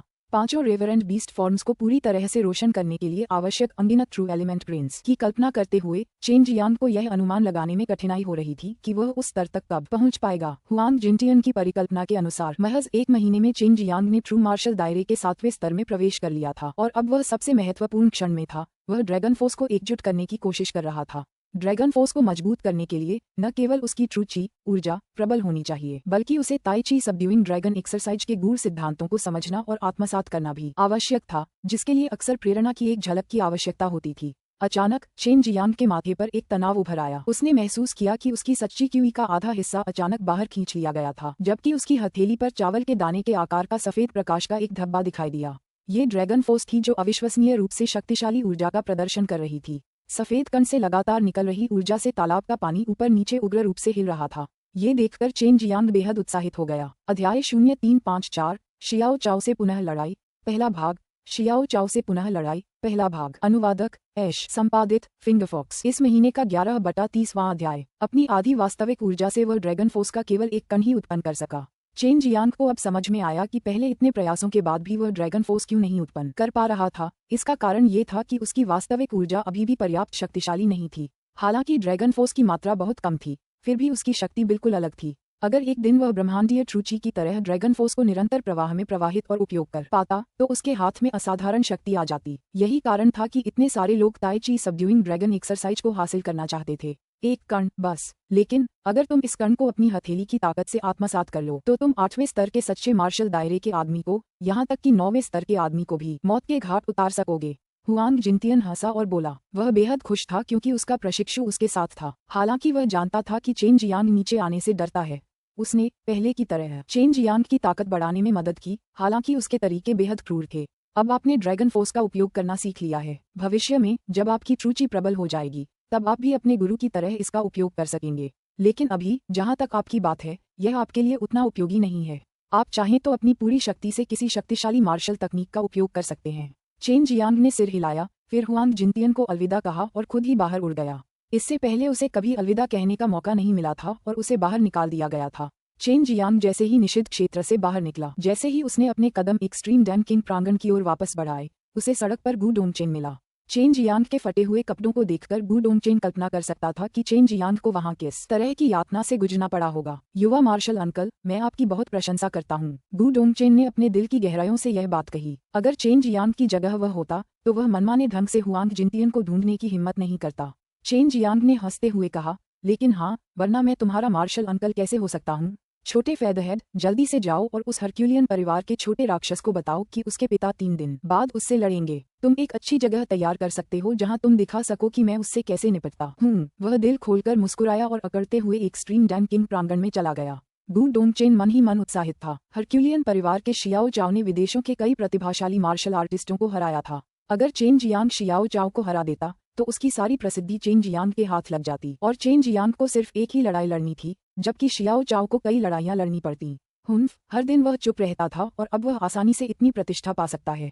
गु डोंगचेन ने शाप दिया। निषिद्ध क्षेत्र से बाहर आने के बाद चेन जियांग की शक्ति में काफी सुधार हो चुका था। उसे शियाओ चाओ को हराने का पूरा भरोसा था और यही कारण था कि उसने इतने आक्रामक और ऊंचे ऊंचे शब्द कहने का साहस किया। गु डोंगचेन को नहीं पता था कि चेन जियांग किस स्तर तक पहुंच गया है, लेकिन वह इस मुकाबले को लेकर बेहद उत्सुक था। लौटने के बाद चेन जियांग ने तुरंत स्नान किया। जब वह बाहर आया तो उसकी मुलाकात वू कियानकियान से हुई। उसने वू कियानकियान से कुछ देर बातचीत की और उसे पता चला कि पिछले कुछ महीनों में क्या हुआ था। जू शियानशियान और लेंग युलान ने भी खूब नाम कमाया था। ये सब उनकी लड़कियों वाली पहचान की वजह से था और साथ ही उन्होंने कई ऐसे दुर्जेय प्रतिभाशाली मार्शल आर्टिस्टों को भी हराया था जो खुद को बहुत ऊंचा समझते थे। हालांकि जिन लोगों को उन्होंने हराया था वे सभी विदेश से आए थे और उन्होंने कई बार जियाओ चाओ की चुनौती को ठुकरा दिया था। कियान, वह हरक्यूलियन परिवार का छोटा राक्षस अब तुम्हें परेशान नहीं कर रहा है ना? चेन जियांग ने पूछा। चूंकि उसने चुनौती स्वीकार कर ली थी, इसलिए अब कई लोग उनके बीच होने वाली लड़ाई का बेसब्री से इंतजार कर रहे थे। उसने ऐसा नहीं किया, ये सब तुम्हारी वजह से है। वू कियानकियान के चेहरे पर मुस्कान आ गई। चेन जियांग की ताकत को लेकर वह स्वाभाविक रूप से चिंतित नहीं थी। पिछली बार उसने चेन जियांग को शाओ चाओ को पीट कर बेहोश करते हुए देखा था। हे, तुम भी कमजोर नहीं हो। तुम भी जियांगसियन और युलान की तरह बनना सीख सकते हो और दूसरे लड़कों को चुनौती दे सकते हो। यह एक बहुत अच्छा मौका है। चेन जियांग ने वू कियानकियान के खूबसूरत चेहरे को देखते हुए अपनी ठुड्डी रगड़ी। वू कियानकियान ने अपना सिर हिलाया, मुस्कुराई और कहा, मैं तो बस एक कीमियागर हूँ। लड़ाई वगैरह अगर इससे बचा जा सकता है तो क्यों नहीं। एल्डर डैन ने मेरे लिए बहुत सी साधना सामग्री तैयार की है। इसके अलावा अभी कीमिया वाला हिस्सा भी बाकी है। जब उसने कीमिया के बारे में बात की तो चेन जियांग ने कुछ जड़ी बूटियां निकाली और उन्हें वू कियानकियान को दे दिया। ये सच्चे एलिमेंटल डैन जड़ी बूटियों के 100 सेट हैं, इन्हें ले लो। जब तुम बिल्डिंग फाउंडेशन डैन को परिष्कृत करने की कोशिश करोगे तो मैं तुम्हें फिर से कुछ जड़ी बूटियां दूंगा। बिल्डिंग फाउंडेशन डैन जड़ी बूटियां। वू कियानकियान दंग रह गई। उसने सोचा भी नहीं था कि चेन जियांग इतना उदार होगा। इतने सहजता से उसे बिल्डिंग फाउंडेशन डैन जड़ी बूटियां दे रहा था। वह चरम दान राजा प्रांगण में चेन जियांग के कुछ रहस्यों को जानती थी, जैसे चेन जियांग द्वारा लगाया गया नीला गहरा वृक्ष। शुरुआत में वह अक्सर फूल खिलते देखने आती थी, लेकिन एल्डर दान द्वारा प्रतिबंधात्मक अवरोध लगा दिए जाने के बाद वह अब नहीं आ सकती थी। फिर भी चेन जियांग को उस पर भरोसा था। वू कियानकियान एक गरीब और मजबूत लड़की थी, फिर भी चेन जियांग के लिए वह एक खुशमिजाज लड़की थी। इसके अलावा वह एकमात्र व्यक्ति थी जिसके साथ वह चरम दान राजा प्रांगण में बातचीत कर सकता था। इसके बाद चेन जियांग ने वू कियानकियान को कीमिया के बारे में कई टिप्स भी दिए और यहाँ तक कि ट्रू एलिमेंटल डैन के कुछ बैचों को परिष्कृत करने में भी उनका मार्गदर्शन किया, जिससे वू कियानकियान जड़ी बूटियों के एक सेट से 5 डैन को परिष्कृत करने में सक्षम हो गई। कीमिया के क्षेत्र में वू कियानकियान को बेहद प्रतिभाशाली माना जा सकता था और यह भी कि उसके पास अग्नि आत्मा थी। भविष्य में वह निश्चित रूप से एक शक्तिशाली कीमियागर बनेगी। रात के अंधेरे में चेन जियांग छत पर लेटा आसमान के तारों को देख रहा था। आसमान का नजारा बिल्कुल बाहर जैसा ही था, बस बात अलग थी कि वह एक ही जगह पर नहीं था। यही रहस्यमय लोक की चमत्कारी बात थी। उसने आंखें बंद की और पिछले महीने हुआंग जिनतियन के साथ हुए मुकाबले को याद किया। हालांकि वह हर बार हार जाता था और उसे गंभीर चोटें भी लगती थीं, लेकिन इस मुकाबले में उसे बहुत फायदा हुआ था और इससे उसे अपनी सबसे मजबूत ताकत निकालने की प्रेरणा भी मिली थी। छोटे बदमाश, लगता है वू कियानकियान नहा रही है। क्या तुम देखना चाहोगे? लॉन्ग जुएई ने शरारत से हंसते हुए कहा। तुम बदबूदार अजगर, क्या तुम मेरे इस तरह के कदम उठाने के विचार के सख्त खिलाफ नहीं थे? क्या तुम मुझे फंसाने की योजना बना रहे हो? चेन जियांग ने लॉन्ग जुएई के सुझाव को अस्वीकार कर दिया। वह एक बेहद खूबसूरत लड़की है, क्या तुम सच में उसे देखना नहीं चाहते? लॉन्ग जुएई ने फिर पूछा। छोड़ो भी, मैंने इससे भी ज्यादा खूबसूरत आकृतियां देखी हैं, इसलिए मुझे ये ज्यादा लुभाती नहीं। चेन जियांग को इसकी कोई परवाह नहीं थी। अरे बदमाश, सू मेयाओ ने प्यार से कहा। वह जानती थी कि चेन जियांग उसके और बाई यूयू के बारे में बात कर रहा था। जब वे पहली बार चेन जियांग से मिले थे तब वे पूरी तरह नग्न थे। बाई यूयू ने नाक सिकोड़ते हुए कहा, इसका जिक्र फिर कभी मत करना। उसने यह बात कई बार कही थी, लेकिन चेन जियांग ऐसी बात कैसे भूल सकता था। समय समय पर वह अब भी इसका जिक्र करता था। हालांकि चेन जियांग के मुंह से यही कहा गया था, लेकिन आखिरकार वह एक आदमी ही था। इसके अलावा वह थोड़ा कामुक भी था। वह एक पक्षी में बदलने के लिए बेताब था और चरम मार्शल संप्रदाय की शीर्ष सुंदरी को नहाते हुए देखने के लिए उड़ गया। हर आदमी के मन में कमोबेश कुछ बुरे विचार आते ही रहते हैं। ज्यादातर लोग खुद को रोक पाते हैं, कुछ बस कल्पनाएं करते हैं और कुछ नहीं, जबकि कुछ ऐसे भी होते हैं जो खुद को रोक नहीं पाते और अपनी इच्छा के अनुसार काम करते हैं, इसलिए वे बुरे बन जाते हैं। कोई न कोई अपराध रचकर विपत्तियां लाते हैं। पलक झपकते ही 2 दिन बीत गए। चेन जियांग ने भी अच्छी नींद ले ली थी। वह चरमदान राजा प्रांगण से बाहर निकला और गु डोंगचेन के पीछे पीछे चरम मार्शल संप्रदाय के चौक तक पहुंच गया। रास्ते में गु डोंगचेन ने उसे कई बार समझाया कि वह चौक को बर्बाद न करे। हालांकि उनकी लड़ाई के दौरान कई निर्वाण स्तर के मार्शल आर्टिस्ट सुरक्षा घेरा बना लेते थे, फिर भी उसे डर था कि दानशियांग टावर वाली घटना यहाँ भी दोहराई जाएगी। अरे, हर्क्यूलियन परिवार का छोटा राक्षस मुझे चुनौती देने आया है, हमें यहाँ क्यों लड़ना चाहिए? चेन जियांग ने संदेह से पूछा। हमारा चरम मार्शल संप्रदाय चेनवू मुख्य भूमि का सबसे बड़ा संप्रदाय है, स्वाभाविक रूप से हमें थोड़ा नेक व्यवहार करना चाहिए। और हाँ, यहाँ ज्यादातर लोग इकट्ठा होते हैं, गु डोंगचेन ने जवाब दिया। बहुत से लोग चरम मार्शल संप्रदाय में पहुंच चुके थे। चरम मार्शल संप्रदाय के शिष्यों के अलावा चेनवू मुख्य भूमि और अन्य मुख्य भूमियों के विभिन्न संप्रदायों के शिष्य भी थे। इनमें से कई शिष्य शियाओ चाओ से पराजित हो चुके थे। वे चरम मार्शल संप्रदाय के सबसे शक्तिशाली युवा मार्शल आर्टिस्ट की शक्ति को देखना चाहते थे। अध्याय 0355 जियाओ चाओ के साथ फिर से लड़ाई, अंतिम भाग। जियाओ चाओ के साथ फिर से लड़ाई, अंतिम भाग। अनुवादक ऐश, संपादित फिंगरफॉक्स। इस महीने का 12/30वां अध्याय। जैसे ही चेन जियांग प्रकट हुआ, पूरा चौक शांत हो गया। आज उसने बहुत ही सुंदर कपड़े पहने थे। वह अत्यंत सुंदर और तेजस्वी लग रहा था। उसमें वीरता की भावना कूट कूट कर भरी हुई थी। चेन जियांग का सुंदर और कोणीय चेहरा बेहद साफ था। उसकी आंखें एक अविचल आभा से चमक रही थीं, जो तारों जितनी चमकदार और तारों भरे आकाश जितनी गहरी थी। उसके होंठ खींचकर एक शांत मुस्कान प्रकट कर रहे थे, जिसमें अपने आप में एक अनोखा आकर्षण था। उसका पूरा शरीर काली चड्डी में लिपटा हुआ था, जो उसके मजबूत शरीर पर जोर दे रही थी, एक सघन मर्दाना आत्मा को प्रकट कर रही थी और करिश्मा से भरपूर थी। चौक में मौजूद कुछ लड़कियां मन ही मन प्रशंसा से आहीं भर रही थीं। ऐसे असाधारण व्यक्तित्व वाले व्यक्ति को देखकर विदेश से आए वे मार्शल आर्टिस्ट धीमी आवाज में चर्चा कर रहे थे। उन सभी ने चेन जियांग का चित्र तो देखा था, लेकिन उसे व्यक्तिगत रूप से नहीं देखा था। अब चेन जियांग के असाधारण स्वभाव को भांपकर उन सभी ने स्वीकार किया कि चित्र और वास्तविक व्यक्ति में जमीन आसमान का अंतर है, मानो जमीन आसमान का अंतर हो। दर्शकों में से कई लोग जानते थे कि चेन जियांग ने एक बार शियाओ चाओ को हराया था, लेकिन शियाओ चाओ और फ्री इमोर्टल सी ने ये झूठी खबर फैला दी थी कि लड़ाई का नतीजा अनिश्चित है और दोनों पक्ष बराबरी पर हैं। हालांकि चेन जियांग ने किस्मत के दम पर लड़ाई जीत ली। चेन जियांग को और भी ज्यादा हैरानी इस बात से हुई कि फ्री इमोर्टल सी के अनुसार उस दिन शियाओ चाओ वास्तव में गंभीर रूप से घायल था और अपनी चोटों के बावजूद उसने चेन जियांग से लड़ाई लड़ी। बहुत से लोग इस जानकारी पर विश्वास करने लगे, खासकर वे लोग जो शियाओ चाओ से हार गए थे। वे सभी जानते थे कि चेन जियांग की साधना शियाओ चाओ से कम थी, इसलिए उन्होंने बिना किसी संदेह के इस पर विश्वास कर लिया। शियाओ चाओ से हारने वाले योद्धाओं में से कई ऐसे भी थे जिनकी साधना शियाओ चाओ से ज्यादा थी, फिर भी वे हार गए। इसीलिए उन्होंने इन अफवाहों पर विश्वास करना चुना। चौक के एक तरफ चेहरे पर मुस्कान लिए जियाओ जिलियांग खड़ा था। इस बार वह और मुक्त अमर सागर के एक बुजुर्ग, साथ ही गु डोंगचेन और वू काइमिंग अवरोध खड़ा करने वाले थे। चाहे पूरा चौक ही क्यों न तबाह हो जाए, इस बार उसे इससे कोई लेना देना नहीं था। इसके अलावा इस बार उसे जियाओ चाओ पर पूरा भरोसा था। इस बार वह हारने वाला नहीं था। दूसरी बार ऐसा नहीं होगा। चेन जियांग, तुम काया कछुए, इतने लंबे समय तक छिपने के बाद तुम आखिरकार बाहर आ ही गए। जियो चाओ ने एक युवा और कोमल आवाज में चिल्लाया। अपने सामने खड़े छोटे लड़के को देखकर चेन जियांग मन ही मन हंसा। उसके मन में लॉन्ग जुई का एक वाक्य को आधा, ये नादान बदमाश है, इसे जमीन पर पटक दो। पिछली बार मुझे गंभीर चोट लगी थी और तुमने मुझे हराने के लिए छल कपट का सहारा लिया था, इसीलिए पिछली लड़ाई को गिना नहीं जा सकता। शियाओ चाओ चिल्लाया। दर्शक पूरे नाटक को बड़ी शांति से देख रहे थे। हालांकि यह सिर्फ दो सच्चे मार्शल क्षेत्र के मार्शल कलाकारों के बीच की लड़ाई थी, फिर भी निर्वाण क्षेत्र के डीन, जो दूर दूर से समुद्र पार से आए थे, उत्सुकता से इसका इंतजार कर रहे थे। आखिरकार ये चेनवू मुख्य भूमि के दो शीर्ष युवा मार्शल विशेषज्ञों के बीच द्वंद्व युद्ध था और जियाओ चाओ ने उनके कई उत्कृष्ट शिष्यों को बार बार हराया था। चूंकि जियाओ चाओ प्राचीन हरक्यूलियन परिवार से था, इसलिए उन्हें कोई शर्मिंदगी महसूस नहीं हुई। आखिरकार वे सभी सामान्य इंसान ही थे। वे जानते थे कि मानव जाति में कुछ ऐसे लोग हैं जो हरक्यूलियन परिवार से जीत सकते हैं, लेकिन उनके लिए इस पर विश्वास करना मुश्किल था। इसलिए वे गंभीरता से इस मुकाबले पर नजर रख रहे थे। चेन जियांग मुस्कुराई और बोली, छोटे बदमाश, झूठ बोलना बुरी बात है। पिताजी तो 200 साल के हो गए हैं, आप तो मेरे पोते होने के भी लायक नहीं हैं। जियाओ चोऊ को सबसे ज्यादा नफरत तब होती थी जब दूसरे उसे छोटा बदमाश कहते थे। चेन जियांग की तो बात ही छोड़ दीजिए, जिसने उसे हराया था। हाँ, अगर तुम मेरे बच्चे होते तो मैं तुम्हें तुच्छ नहीं समझता। जल्दी से मुझे पापा कहो, चेन जियांग हंसते हुए बोला। उसकी बातों से पूरा चौक ठहाकों से गूंज उठा। जियाओ चाओ गुस्से से उबल रहा था, उसका पूरा शरीर कांप रहा था। फिर भी उसने अपने गुस्से को दबा लिया, जिससे चेन जियांग हैरान रह गया। पिछली बार उसे पता चला था कि हरक्यूलियन परिवार को गुस्सा दिलाना आसान है, जो एक शानदार कदम था। चौक के एक तरफ जू जियांगसियन ने अपने चेहरे पर एक सफेद मलमल लटकाए हुए धीमी आवाज में कहा, गुरुजी, पिछली बार क्या भाई जियांग ने वास्तव में इस छोटे राक्षस को हराने के लिए कोई चाल चली थी? जू जियाशियान और लेंग युलान दोनों ही मुकाबला देखने आए थे। उन्होंने जियाओ चाओ के कई मुकाबले खुद देखे थे। हालांकि वे ताकतवर थे, उन्हें विश्वास था कि वे जियाओ चाओ के सामने डटे रहेंगे, लेकिन अगर वे जीतना चाहते थे तो उन्हें ऐसा भरोसा नहीं था।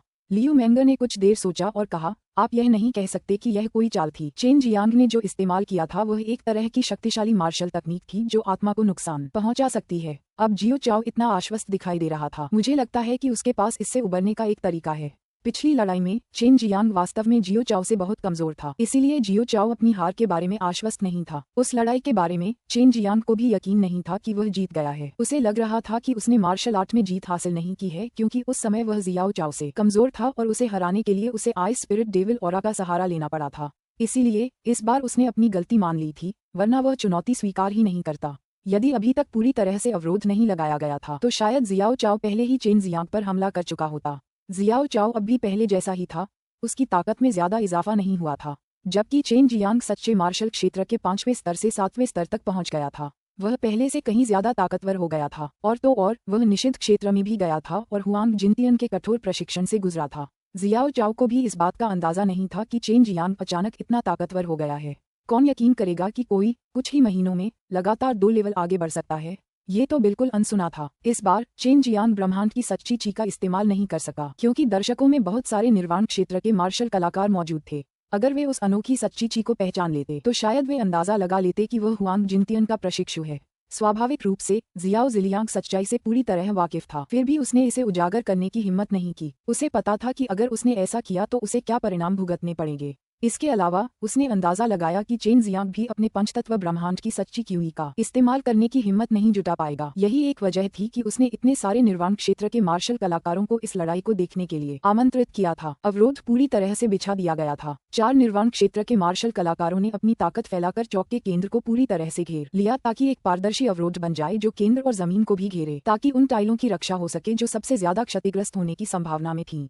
शुरू करो। गु डोंगचेन ने जोर से युद्ध का संकेत दिया। उसे भी चेन जियांग की ताकत का अंदाजा नहीं था। उसे बस इतना पता था कि पिछले महीने चेन जियांग ने एक नारकीय प्रशिक्षण लिया था।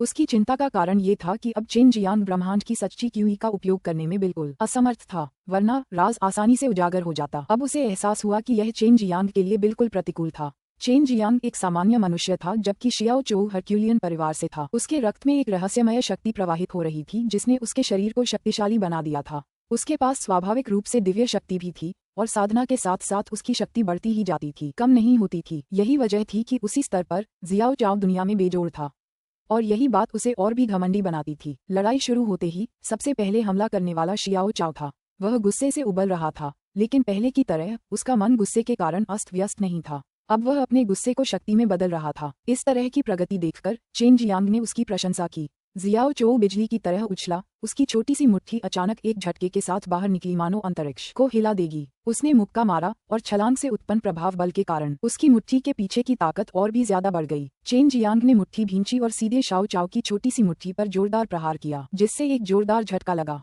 मुक्के की टक्कर मुक्के से हुई। पिछली बार भी चेन जियांग ने शाओ चाओ से ठीक इसी तरह लड़ाई की थी। जियाओ चाओ के मुक्के में उसकी जन्मजात शक्ति थी और किसी युद्ध तकनीक से उसने इस शक्ति को हिंसक बना दिया था, जिससे एक भयानक आघात तरंग उत्पन्न हुई। जबकि चेन जियांग का मुक्का आग की लपटों में जल रहा था, उसकी पूरी मुट्ठी लाल हो रही थी और उस दहकती हुई आभा से भाप सी लपटें निकल रही थीं। जैसे ही दोनों मुक्के आपस में टकराए, दो अलग अलग प्रकार की शक्तियां आपस में टकराईं। सभी को हैरानी हुई जब दोनों शक्तियां एक साथ मिलकर एक विस्फोट के साथ फूट पड़ीं। परिणामस्वरूप उत्पन्न शक्ति का विस्फोट हुआ और वह चारों ओर फैल गई, जिससे एक प्रचंड तूफान उठा जो अदृश्य अवरोध से टकराया। उनके मुक्कों की टक्कर के साथ ही इस लड़ाई का पर्दा आधिकारिक रूप से खुल गया। अध्याय 0356 शक्ति का जागरण। शक्ति का जागरण। अनुवादक ऐश। संपादित फिंगरफॉक्स। महीने का 13/30वां अध्याय। चेन जियांग ने केवल अग्नि गुण वाली सच्ची ची का ही इस्तेमाल किया था। उसने उस अनोखी अदृश्य सच्ची ची का इस्तेमाल नहीं किया जो निस्संदेह उसे बहुत कमजोर कर देती। फिर भी चेन जियांग जियाओ चाओ के मुक्के को नाकाम करने में कामयाब रहा। ऐसा लग रहा था कि दोनों एक दूसरे के बराबर की टक्कर में थे। पिछली बार जब चेन जियांग ने अदृश्य ट्रू क्यूई का इस्तेमाल किया था, तब भी वह जियाओ चाओ की ताकत का एक बड़ा हिस्सा ही कमजोर कर पाया था। लेकिन अब उसकी अग्नि विशेषता ट्रू क्यूई आश्चर्यजनक रूप से जियाओ चाओ के बराबर ही शक्तिशाली थी, जिससे जियाओ चाओ के लिए उसे समझना मुश्किल हो गया था। कई दुर्जेय मार्शल कलाकारों ने चेन जियांग की पिछली लड़ाइयां देखी थीं और अब ये स्पष्ट था कि चेन जियांग ने बहुत प्रगति की थी, जिसने उन्हें आश्चर्यचकित कर दिया। जियाओ चाओ ने अपनी छोटी सी मुट्ठी कस ली थी, जिसके ऊपर से धुआं उठता हुआ दिखाई दे रहा था। तपती हुई ट्रू क्यूई ने जोरदार तरीके से उसकी बाह पर वार किया था। खुशकिस्मती से वह पहले ही सीख चुका था कि इस स्थिति से कैसे निपटना है। तुम इतने ताकतवर कैसे हो गए? जियो चाओ ने एक बार फिर चेन जियांग के चेहरे पर सीधा मुक्का मारा और चिल्लाया। चेन जियांग की वर्तमान गति बेहद तेज थी। जब वह हुआंग जिनतियन के साथ प्रशिक्षण ले रहा था, तो हुआंग जिनतियन ने चेन जियांग की गति सुधारने में उसकी मदद करने पर ध्यान केंद्रित किया, जिससे वह और भी फुर्तीला हो गया। इस गति के साथ वह दुश्मन के शक्तिशाली लेकिन तेज हमले से बच निकलने में सक्षम था। जियाओ चाओ को भी अपनी गति पर पूरा भरोसा था। पहले 7वें स्तर के ट्रू रियल मार्शल आर्टिस्ट इतनी भयानक गति का अंदाजा नहीं लगा पाते थे, इसलिए वे एक ही चाल में हार जाते थे। जियाओ चाओ ने दांत पीस लिए। जैसे ही उसका निर्दयी वार चेन जियांग की आंखों पर पड़ने वाला था, उसने हवा में ही मुक्का मार दिया। उसने महसूस किया था कि उसकी मुक्का चेन जियांग की पलकों को छू गया था। फिर भी चेन जियांग ने उसे चकमा दे दिया। चेन जियांग ने अपना सिर एक तरफ झुकाया और शरारती अंदाज में मुस्कुराते हुए अपनी हथेली सीधे जियाओ चाओ के छोटे से चेहरे पर मार दी। जैसे ही उसने अपनी हथेली पर हाथ मारा, उसकी हथेली मानो अनगिनत विद्युत आभाओं से चमक उठी। यह एक अत्यंत प्रचंड बिजली जैसी सच्ची ऊर्जा थी। हालांकि ये केवल एक बार चमकी और उसके बड़े हाथ ने निर्दयता से जियाओ चाओ के छोटे से चेहरे पर एक जोरदार थप्पड़ मारा। इसके साथ ही एक कान फाड़ देने वाली गर्जना भी हुई, मानो आकाश से बिजली गिरी हो। चेन जियांग ने शोकन हेवन पाम पर पर्याप्त शक्ति का प्रयोग किया था और साथ ही उसमें एक प्रचंड बिजली भी थी। ये शक्ति पहाड़ों को गिराने के लिए पर्याप्त थी। चेन जियांग को इतनी सहजता से ऐसी हिंसक हथेली तकनीक का प्रयोग करते देख सभी दंग रह गए। जियाओ चाओ गलतफहमी में था। चेन जियांग न सिर्फ पहले से तेज था, बल्कि और भी ज्यादा ताकतवर था और उसने और भी बेरहमी से हमला किया। उसके कोमल गोरे गाल पर लाल हथेली का निशान था और उसके मुंह के कोने से खून की एक बूंद भी टपक रही थी। जियाओ चाओ गुस्से से उबल रहा था, उसकी छाती मानो ज्वालामुखी फटने को तैयार थी। चेन जियांग को हराने के लिए उसे खुद को जलाना भी पड़े तो भी वह हिचकिचाएगा नहीं। चेन जियांग ने सीधे उसके चेहरे पर थप्पड़ मारा था, जो किसी के आत्मसम्मान को ठेस पहुंचाने का सबसे बुरा तरीका था। आमतौर पर किसी भी लड़ाई में बहुत कम लोग एक दूसरे के चेहरे पर वार करते हैं, ज्यादातर लोग सिर पर वार करते हैं। ऐसा लग रहा था कि चेन जियांग ने जानबूझकर ऐसा किया था। चेन जियांग, मैं तुम्हें मार डालूंगा। जियाओ चाओ गुस्से से गुर्राया। उसकी जवान और कोमल आवाज बत्तख की तरह भारी हो गई। उसकी आंखें गुस्से से लाल हो गईं, माथे पर नीली नसें उभर आईं और उसकी मांसपेशियां सूज गईं, जिससे उसका रूप भयावह हो गया। अब वह एक गुस्सैल जंगली जानवर जैसा हो गया था। अचानक जियाओ चाओ का दुबला पतला शरीर कांप उठा, मानो उसके शरीर से एक सफेद क्यूई जोर से फूट पड़ी। जियाओ चाओ ने फिर से एक जोरदार दहाड़ लगाई। चौक अचानक हिलने लगा। क्रोध ने जियाओ चाओ को अपने शरीर में छिपी शक्ति, प्राचीन हरक्यूलियन परिवार की भयावह क्षमता का उपयोग करने का अवसर दिया था। यहाँ तक कि डीन भी जो ये देख रहे थे, अतुलनीय रूप से स्तब्ध थे। इस तरह की भयावह क्षमता ने उन्हें खतरा महसूस कराया। अगर जियाओ चाओ बड़ा हुआ तो निश्चित रूप से वह एक अत्यंत शक्तिशाली व्यक्ति बनेगा। उसके लिए उसी स्तर का प्रतिद्वंद्वी खोजना बिल्कुल मुश्किल होगा। अरे, वो तो उतना ही दुर्जेय है जितना उस बूढ़े पागल ने बताया था। क्या ये हरक्यूलियन परिवार की शक्ति का जागरण है? चेन जियांग अप्रत्याशित रूप से हंस रहा था। कोई भी देख सकता था कि अपने गुस्से के कारण जियो चाओ सामान्य से कहीं ज्यादा भयानक शक्ति के साथ फूट रहा था, जबकि चेन जियांग में न सिर्फ जरा भी तनाव नहीं था, बल्कि वो हंस रहा था। क्या वो हंस रहा है? कई लोगों को लगा कि उसका दिमाग खराब है। इससे पहले हुआंग जिनतियन चेन जियांग के सामने शेखी बघार रहा था कि उसने हरक्यूलियन परिवार के कई मार्शल आर्टिस्टों को सबक सिखाया है। इसके अलावा उसने चेन जियांग को ये भी सुझाव दिया कि अगर वह हरक्यूलियन परिवार के किसी सदस्य को सचमुच गुस्सा दिलाना चाहता है तो सबसे तेज तरीका है कि उसके चेहरे पर बेरहमी से वार किया जाए, वो भी कई लोगों के सामने। हालांकि इससे हरक्यूलियन परिवार के सदस्य एक पागल अवस्था में चले जाएंगे, जिसमें उनकी ताकत कुछ गुना अधिक बढ़ जाएगी, जो कि अत्यंत भयावह होगा। छोटा बदमाश, जल्दी से उसे थप्पड़ मार। बहुत अच्छा मौका है। क्या तुम्हारे पागल गुरु ने नहीं कहा था कि जब वे क्रोधित होंगे तो और भी ज्यादा ताकत से फूट पड़ेंगे? हालांकि जब उनकी शक्ति बढ़ रही होगी तो वे रुक भी जाएंगे, यही उनकी कमजोरी है। तुम्हें इस मौके का फायदा उठाना होगा। लॉन्ग जुई जल्दी से चिल्लाई। उसे हरक्यूलियन परिवार से बहुत नफरत थी। चेन जियांग बिजली की तरह आगे बढ़ते हुए मुस्कुराया। उसकी दोनों भुजाओं पर बिजली के जाल की एक परत दिखाई दी। जियाओ चाओ से निकल रही भयानक शक्ति से सभी स्तब्ध थे, लेकिन एक बार फिर एक बहरा कर देने वाला धमाका हुआ जब चेन जियांग ने जियाओ चाओ के गाल पर बेरहमी से थप्पड़ मारा। इस थप्पड़ की ताकत पिछले थप्पड़ से जरा भी कम नहीं थी। हालांकि जैसे ही यह थप्पड़ जियाओ चाओ के गाल पर पड़ा, जियाओ चाओ जैसे ही उड़ने वाला था, उसे एक बार फिर पीछे खींच लिया गया, मानो कोई ताकत उसे चेन जियांग की ओर खींच रही हो। जिसके बाद एक और थप्पड़ पड़ा और एक बार फिर एक चमकदार बिजली की आभा चमक उठी। इस बार चेन जियांग का हिंसक और निरंतर शौकन हेवन पाम बिजली की तरह चमक रहा था। चेन जियांग के हमले के तहत जियो चाओ एक अजीबोगरीब स्थिति में आ गया, जहां वह अपने शरीर को नियंत्रित नहीं कर पा रहा था। वह बस असहाय होकर देख रहा था कि चेन जियांग उसके शरीर पर लगातार हमला कर रहा था। यही तो हरक्यूलियन परिवार की कमजोरी थी। यहाँ तक कि जियाओ चाओ भी इससे पूरी तरह अनजान था। इसके अलावा ये हरक्यूलियन परिवार के सिर्फ उन्हीं सदस्यों के लिए उपयोगी था जिन्होंने कभी शक्ति जागरण का अनुभव नहीं किया था। जियाओ चाओ के शरीर से लगातार एक सफेद क्यूई निकल रही थी। यह उसकी शक्ति में वृद्धि के कारण उमड़ता हुआ आभामंडल था। ये काफी शक्तिशाली था, लेकिन वह पलटवार नहीं कर सकता था। जियो चाओ के दोनों गालों पर शक्तिशाली थप्पड़ मारे गए थे। हर कोई अपने गालों पर जलन महसूस करने से खुद को नहीं रोक सका। जियो चाओ की तो बात ही छोड़िए। ये देखकर जियो जिलियांग मन ही मन दांत पीस रहा था। उसे एहसास हो गया था कि चेन जियांग ने जानबूझकर जियो चाओ को नाराज किया था, और फिर जैसे ही उसकी शक्ति जागृत हुई, उस पर जोरदार हमला हुआ। भाई जियांग वाकई बहुत बेरहम है। जू जियाजियान ने थोड़ा भौहें चढ़ाईं। उसने चेन जियांग के मुकाबले बहुत कम देखे थे। अब जब उसने देखा कि चेन जियांग कितना दबंग है, तो उसे एहसास हुआ कि चेन जियांग ने पहले उससे लड़ने से क्यों मना कर दिया था। ये बहुत खुशी की बात है। भाई बहुत अच्छा है, मुझे भी कभी न कभी भाई से मुकाबला करना ही होगा, लेंग युलान ने उत्साह से कहा। जू जियांगसियन और लियू मैंगर अवाक रह गए। चेन जियांग की ताकत देखकर भी वह अचानक चेन जियांग से लड़ना चाहती थी।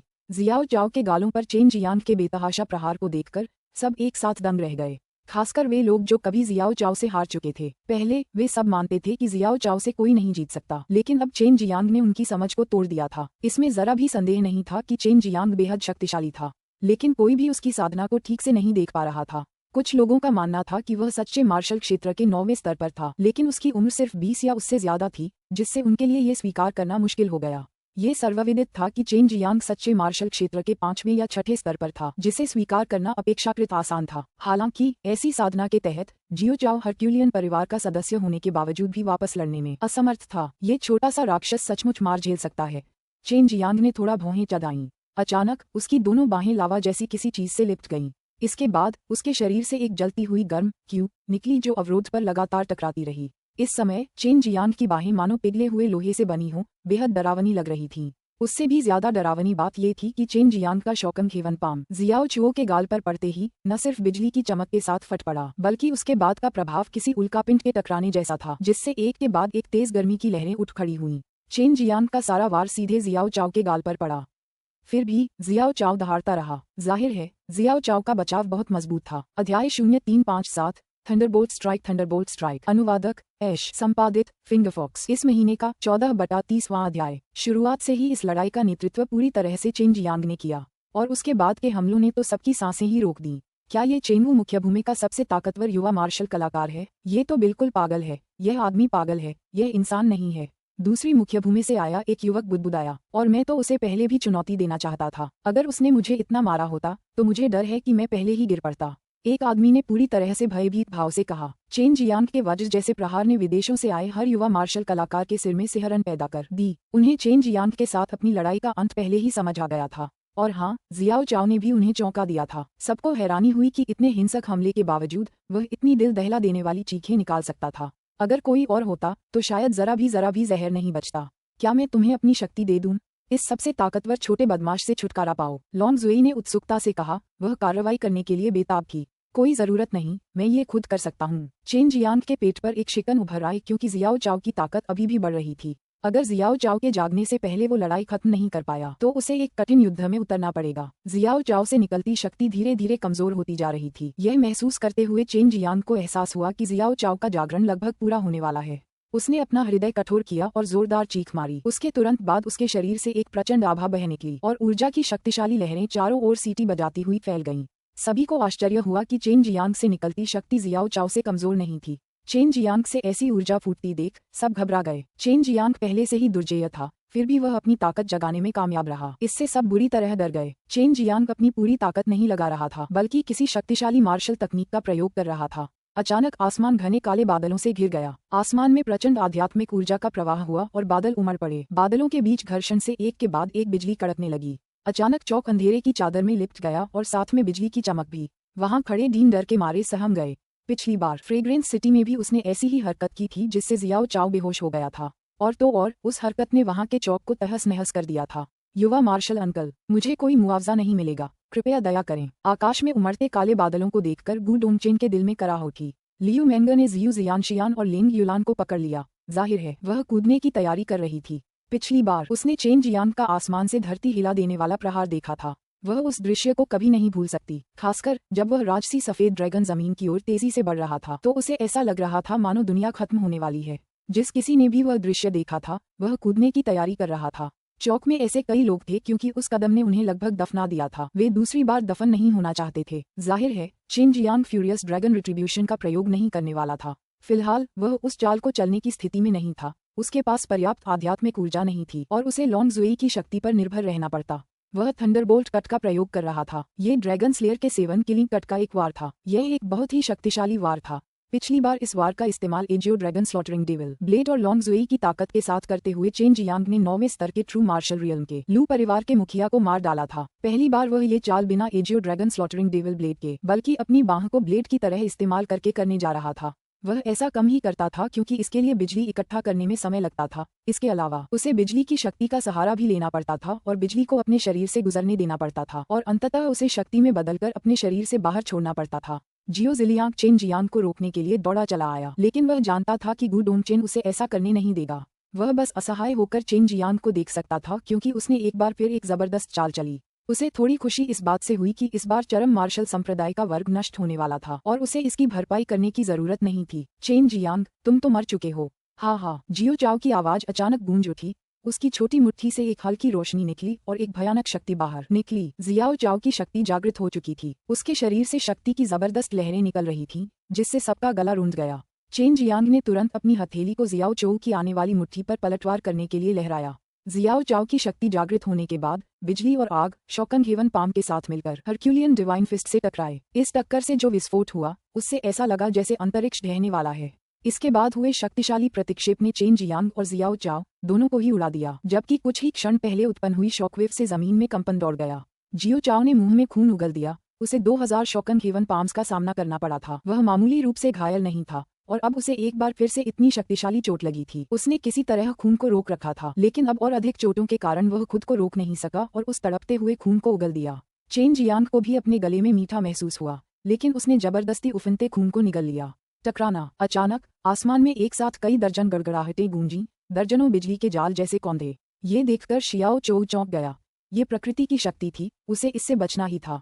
अगर उसका शरीर इसकी चपेट में आ जाता तो परिणाम भयावह हो सकते थे। बिजली स्वाभाविक रूप से बहुत तेज होती है, जिससे कोई भी उसका प्रतिरोध नहीं कर पाता। जब सभी ने बिजली को गिरते देखा तो सभी ने अवचेतन रूप से सोचा कि यह जियाओ चोउ पर गिरेगी, क्योंकि ये बिजली चेन जियांग की हरकत से उत्पन्न हुई थी। लेकिन सभी को आश्चर्य हुआ कि बिजली का एक एक कण चेन जियांग के शरीर पर इकट्ठा हो गया। उस पल सब लोग स्तब्ध रह गए। किसी पर इतनी बिजली गिरी थी कि अगर वह धुएं के गुबार में गायब न हो जाए तो यह एक चमत्कार ही होगा। उसी क्षण लियू मेंगर और अन्य लोगों का दिमाग सुन्न हो गया। उन सभी को विश्वास हो गया कि चेन जियांग का खेल खत्म हो गया है। जैसे ही चेन जियांग के शरीर पर अनगिनत बिजलियां गिरीं, जियाओ चाओ समेत सभी को लगा जैसे समय रुक गया हो। सबने सोचा कि चेन जियांग का अंत हो गया है। उनका मानना था कि चेन जियांग उन बिजली के झटकों को नियंत्रित नहीं कर पा रहा था। लेकिन उस पल के बाद चेन जियांग ने एक बार फिर सबको चौंका दिया। सबको हैरानी हुई कि चेन जियांग ठीक था, उसका पूरा शरीर बिजली की तेज चमक से लिपटा हुआ था। जैसे ही उसने अपना हाथ आसमान की ओर उठाया, उसके माथे पर एक के बाद एक भयानक नीली नसें उभरने लगीं। उसने एक दहाड़ मारी और अचानक उसका हाथ ऐसे फूल गया मानो कोई बड़ी नदी उसके हाथ से बहने वाली हो। वज्र कट, यह वज्र की तरह भयंकर था। जैसे ही चेन जियांग पर बिजली गिरने के क्षण पर सभी ने प्रतिक्रिया व्यक्त की। चेन जियांग ने अपनी बाह को ब्लेड की तरह इस्तेमाल किया और दूर खड़े जियाओ चाओ की ओर बढ़ गया। उसके हाथ से एक तेज बिजली निकली और एक शक्तिशाली क्यूई में बदल गई, जिसके साथ एक अजगर की भयंकर दहाड़ भी थी जो जियाओ चाओ की ओर बढ़ रही थी। ये प्रकृति की बिजली जैसी शक्ति थी जिसकी शक्ति असीम थी। चेन जियांग ने ड्रैगन मार्शल तकनीक के गूढ़ सिद्धांत को सक्रिय करने के बाद इसे एक शक्तिशाली क्यूई में बदल दिया, जिसने इसे और भी अधिक शक्तिशाली बना दिया। पलक झपकते ही एक अदम्य शक्तिशाली क्यूई एक चमकदार विद्युत आभा में चमक उठी और जियाओ चाओ से टकराए, और उसके तुरंत बाद जियाओ चाओ की रक्त जमा देने वाली चीखें गूंजने लगीं। स्वर्ग और पृथ्वी एक बार फिर शांत हो गए। जियाओ चाओ उछलकर जमीन पर गिर पड़ा और जमीन पर थंडरबोल्ट कट के प्रभाव से एक गहरी खाई बन गई जो आगे जाकर बैरियर से टकराए। बैरियर लगभग चकनाचूर हो गया। चेन जियांग ने हल्की सी आह भरी। वह थोड़ा थका हुआ था, लेकिन उसकी सांसें अभी भी सुचारू थीं। जाहिर है उसमें अभी भी थोड़ी ताकत बाकी थी। स्पष्टतः उसने केवल नीले ड्रैगन की सच्ची ऊर्जा और लाल पक्षी की सच्ची ऊर्जा का ही उपयोग किया था। अभी भी 3 प्रकार की गुणधर्म वाली सच्ची ऊर्जा अप्रयुक्त थी। यही कारण था कि जियाओ जिलियांग और अन्य लोग आश्चर्यचकित थे। इस बार जियाओ चाओ बेहोश नहीं हुआ था, वह अभी भी हिल डुल पा रहा था। उसने बड़ी मुश्किल से अपना सिर उठाया और चेन जियांग की ओर प्रशंसा भरी आंखों से देखा। वह चेन जियांग के हाथों 2 बार हार चुका था। वह चेन जियांग की ताकत से सचमुच प्रभावित था। मैं हार स्वीकार करता हूँ, जियाओ चाओ ने बड़ी मुश्किल से कहा। ये चोट लगने की वजह से नहीं था, बल्कि इसलिए था क्योंकि उसने कभी सोचा भी नहीं था कि वह ऐसा कुछ कहेगा। अध्याय 0358 शांति वार्ता। अनुवादक ऐश, संपादित आई बैलिस्टिक बनी। इस महीने का 15/30वां अध्याय। जैसे ही शियाओ चाओ ने हार मान ली, चेन जियांग ने हल्की सी मुस्कान बिखेरी और चली गई। जियाओ चाओ जमीन पर आसमान की ओर मुंह करके लेटा हुआ था। वह गंभीर रूप से घायल था। हालांकि वह अपनी शक्ति जगाने में कामयाब रहा था, लेकिन चेन जियांग के वज्र प्रहार से वह बस चकनाचूर हो गई थी। चेन जियांग ने थोड़ी सी नर्क आत्मा घास निकाली और उसे जियो चाओ के छोटे से मुंह में डाल दिया। उपस्थित लोगों में से जिनकी नजर तेज थी, वे आसानी से पहचान गए कि यह हेल स्पिरिट ग्रास थी। इससे कई लोग एक एक करके आश्चर्य से भर उठे और चेन जियांग के व्यवहार की प्रशंसा करने लगे। उन्होंने तो अपने प्रतिद्वंद्वी को भी यह पवित्र जड़ी बूटी दे दी थी। इस तरह की उदारता देखकर कई निर्वाण स्तर के मार्शल आर्टिस्टों ने मन ही मन प्रशंसा में सिर हिलाया। नरक आत्मा घास को निगलने के तुरंत बाद जियो चोऊ ने अपनी पर्याप्त ताकत पुनः प्राप्त कर ली, जिससे वह खड़ा हो सका। हुन्फ, जियो चोऊ ने ठंडी सांस ली, लेकिन जल्द ही उसने धीमी आवाज में आभार व्यक्त किया। धन्यवाद। आखिरकार तुम अभी भी एक छोटे से राक्षस ही हो, तुम मुझे हरा नहीं सकते। चेन जियांग हंसा और उसने अपना हाथ जियाओ चाओ के छोटे से सिर पर रख दिया। ये सुनकर जियाओ चाओ ने अपनी मुट्ठी भींच ली और चेन जियांग को घूरने लगा।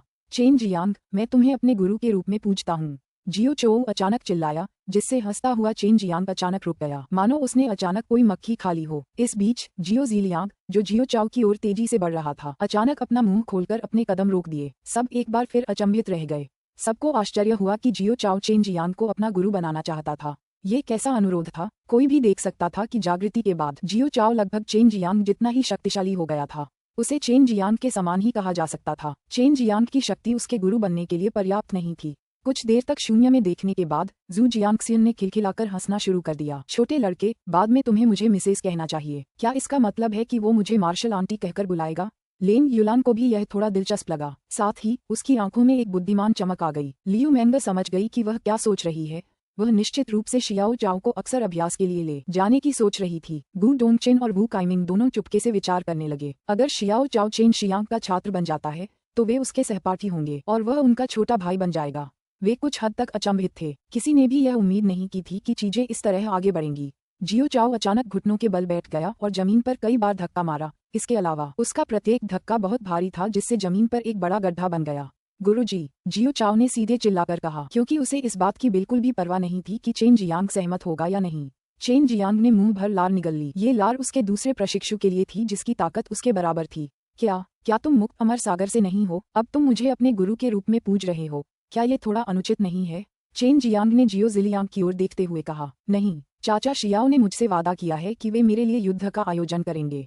मैंने तो केवल मुक्त अमर सागर के लिए लड़ाई लड़ी थी। मैं वास्तव में कभी मुक्त अमर सागर में प्रवेश नहीं किया, शियाओ चाओ ने जवाब दिया। इस समय वह चेन शियांग को बिना किसी घृणा के देख रहा था। शियाओ चाओ के रवैये में अचानक इतना बड़ा बदलाव आया कि चेन जियांग के लिए इसे स्वीकार करना कुछ समय के लिए मुश्किल हो गया। हालांकि उसे हुआंग जिनतियान की कही बात याद आ गई कि एक बार जब हरक्यूलियन फैमिली का आदमी तुम पर पूरी तरह से भरोसा कर ले तो वह दिन तुम्हारा भाग्यशाली दिन होगा। चेन जियांग की आंखें चमक उठी और वह हल्के से मुस्कुराया और बोला, ठीक है, क्या तुम चरम मार्शल संप्रदाय में शामिल होने जा रहे हो? वही संप्रदाय जो तुम्हारे गुरु का है। गु डोंगचेन मन ही मन बहुत खुश था। चरम मार्शल संप्रदाय में एक और राक्षसी प्रतिभा जुड़ने वाली थी और वह हर्क्यूलियन परिवार से थी। जियाओ जिलियांग के चेहरे पर कड़वाहट थी। जियाओ चाओ एक दुर्लभ प्रतिभाशाली शिष्य था जिसे उसने लंबे समय की खोज के बाद पाया था। हालांकि उसने आधिकारिक तौर पर मुक्त अमर सागर में प्रवेश नहीं किया था। जियाओ जिलियांग को विश्वास था कि एक दिन वह जियाओ चाओ को अपने संप्रदाय में शामिल होने के लिए मना लेगा, लेकिन जियाओ जिलियांग ने कभी नहीं सोचा था कि जियाओ चाओ को चेन जियांग पकड़ लेगा। कोई बात नहीं गुरुजी, कृपया एक बार फिर अपने शिष्य का अभिवादन स्वीकार करें। ये कहते हुए जियाओ चाओ तुरंत एक बार फिर घुटनों के बल बैठ गया और जोर से प्रणाम किया। पूरा चौक थोड़ी देर के लिए हिल गया। इस समय कई लोग अपनी मूर्छा से जाग उठे और जोर से चिल्ला उठे। ऐसा दृश्य दुर्लभ था। निकट भविष्य में ऐसे गुरु और शिष्य पूरी नश्वर दुनिया में स्वतंत्र रूप से विचरण कर सकेंगे। वू काइमिंग मुस्कुराते हुए पास आया और बोला, छोटे बच्चे, तुम अभी भी गंभीर रूप से घायल हो, मेरे साथ आराम करो। आओ, मैं तुम्हें चरम मार्शल संप्रदाय दिखाऊंगा। चेन जियांग ने कहा, कोई बात नहीं, उसकी व्यवस्था का पालन करो, वह वहाँ एक एल्डर है। अगर तुम मेरे प्रशिक्षु बनना चाहते हो तो तुम्हें उसकी बात माननी होगी। तुम पहले की तरह व्यवहार नहीं कर सकते। जियो चाओ कुछ हद तक अनिच्छुक था, लेकिन फिर भी उसने वू कैमिंग के साथ जाने से पहले अपना सिर हिलाया। मुकाबला खत्म हो गया था। सभी अलग अलग मूड में थे। आज का मुकाबला उनकी यादों में पूरी तरह से बस गया था। हालांकि यह सिर्फ true martial real martial artists के बीच की लड़ाई थी, फिर भी इसने उन्हें बहुत आश्चर्यचकित कर दिया, खासकर चेन जियांग। उन्होंने इस नाम को अपने दिलों में गहराई से बसा लिया। शियाओ जिलियांग, क्या तुम चरम मार्शल संप्रदाय में वापस आकर हमारे साथ कुछ देर बैठोगे? गु डोंगचेन ने मुस्कुराते हुए कहा। जियाओ जिलियांग ने ठंडी सी आवाज निकाली, लेकिन फिर भी गु डोंगचेन के पीछे पीछे चरम मार्शल मिस्टीरियस दायरे में चली गई। चेन जियांग भी उनके पीछे पीछे गई। लेंग युलान भी उनका पीछा करना चाहती थी, लेकिन आखिरकार वह लियू मेंग के साथ चली गई। वह जानती थी कि भविष्य में वह जियाओ चाओ के साथ खेल सकती है। चरम मार्शल संप्रदाय के अंदर जियाओ जिलियांग ने एक गिलास शराब पी और एक लंबी सांस ली। ऐसा लग रहा था जैसे वह अचानक बहुत बूढ़ा हो गया हो। मैं उस बूढ़े पागल आदमी से लड़ता था और अब मैं उसी तरह उसके प्रशिक्षु से लड़ रहा हूँ। जियाओ जिलियांग ने उदास होकर आह भरी। इस समय वह चेन जियांग से नफरत नहीं कर सकता था, क्योंकि वह जानता था कि अभी और भी बहुत सी चीजें बाकी हैं जिनसे निपटना बाकी है, जैसे कि आने वाली तबाही। गु डोंगचेन मुस्कुराया और पूछा, क्या आप उससे मिलना चाहते हैं? जियाओ जिलियांग के चेहरे पर खौफ का भाव आ गया। बिल्कुल नहीं, बेकार, मैं अक्सर उसे ढूंढने जाता हूँ। चेन जियांग ने तिरस्कार भरे लहजे में कहा। स्वाभाविक रूप से वह जियो जिलियांग से बिल्कुल नहीं डरता था, खासकर जब उसने देखा कि जियो जिलियांग हुआंग जिनतियन से कितना डरता है।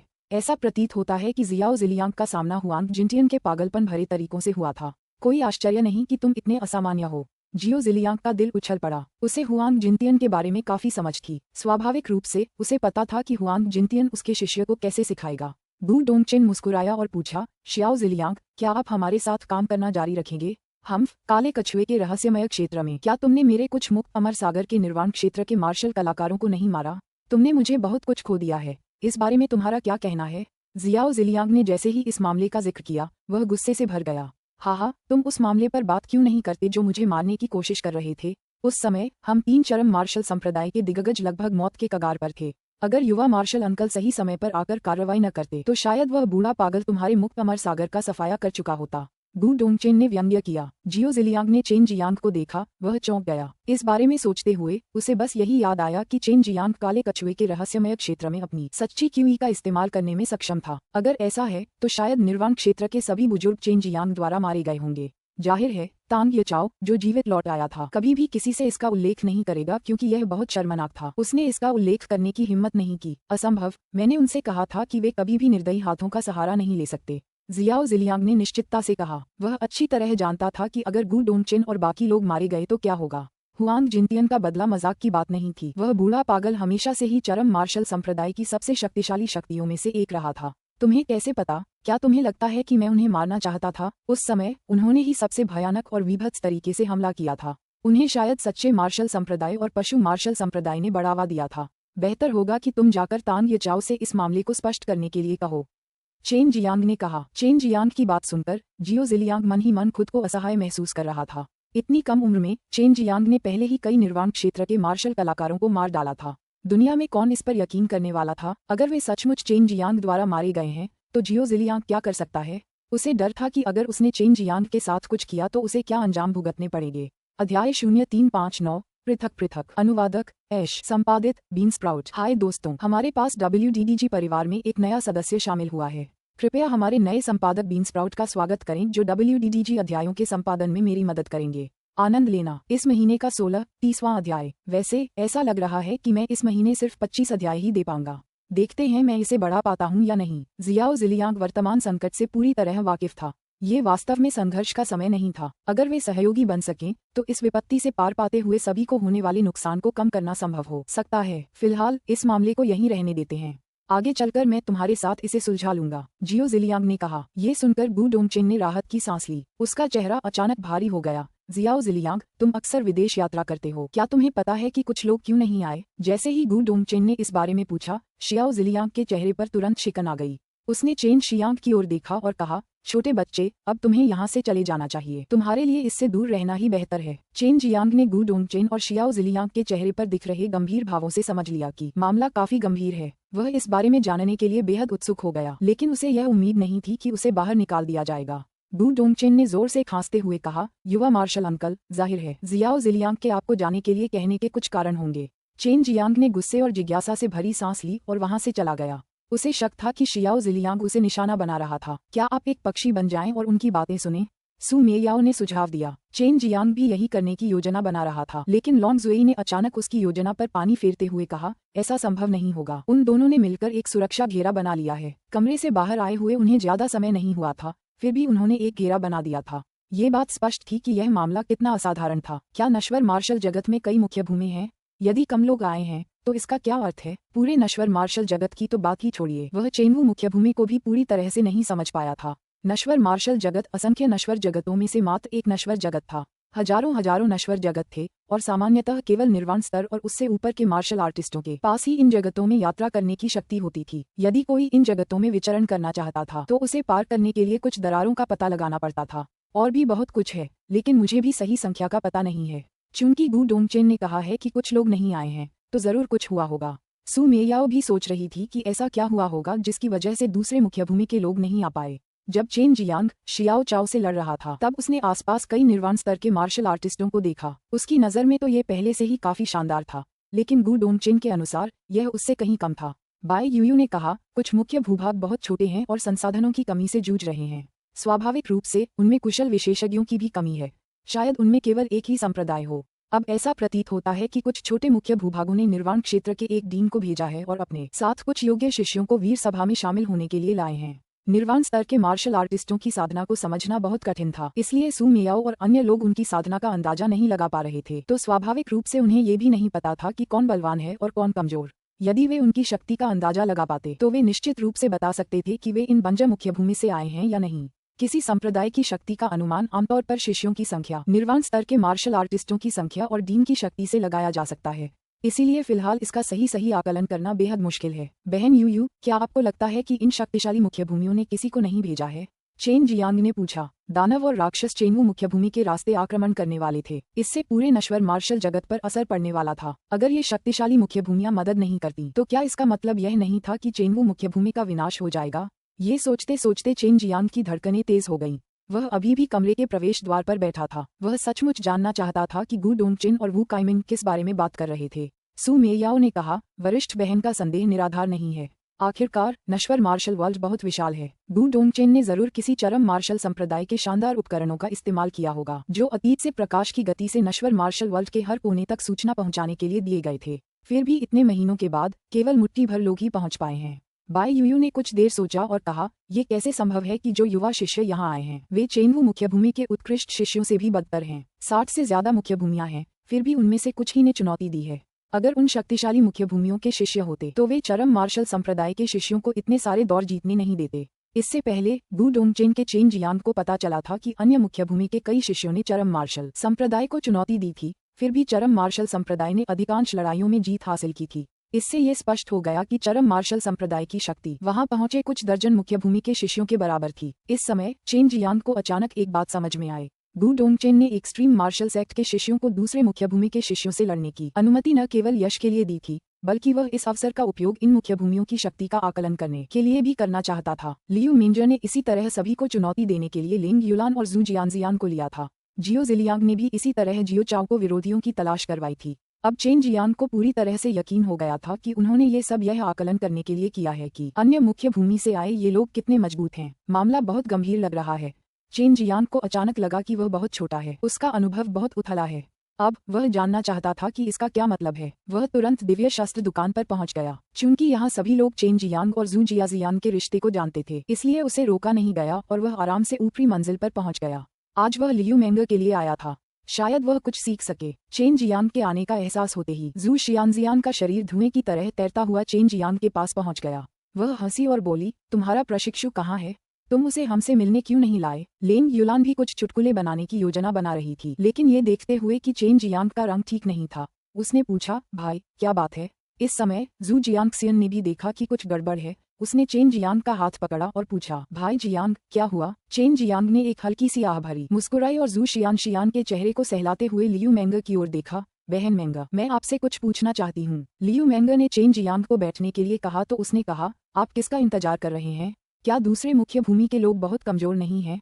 चेन जियांग ने गंभीर स्वर में पूछा। तुम्हें इसकी चिंता करने की जरूरत नहीं है। लियू मेंगर एक पल के लिए स्तब्ध रह गईं। उन्होंने हल्की आह भरी, ये बात बहुत जटिल है।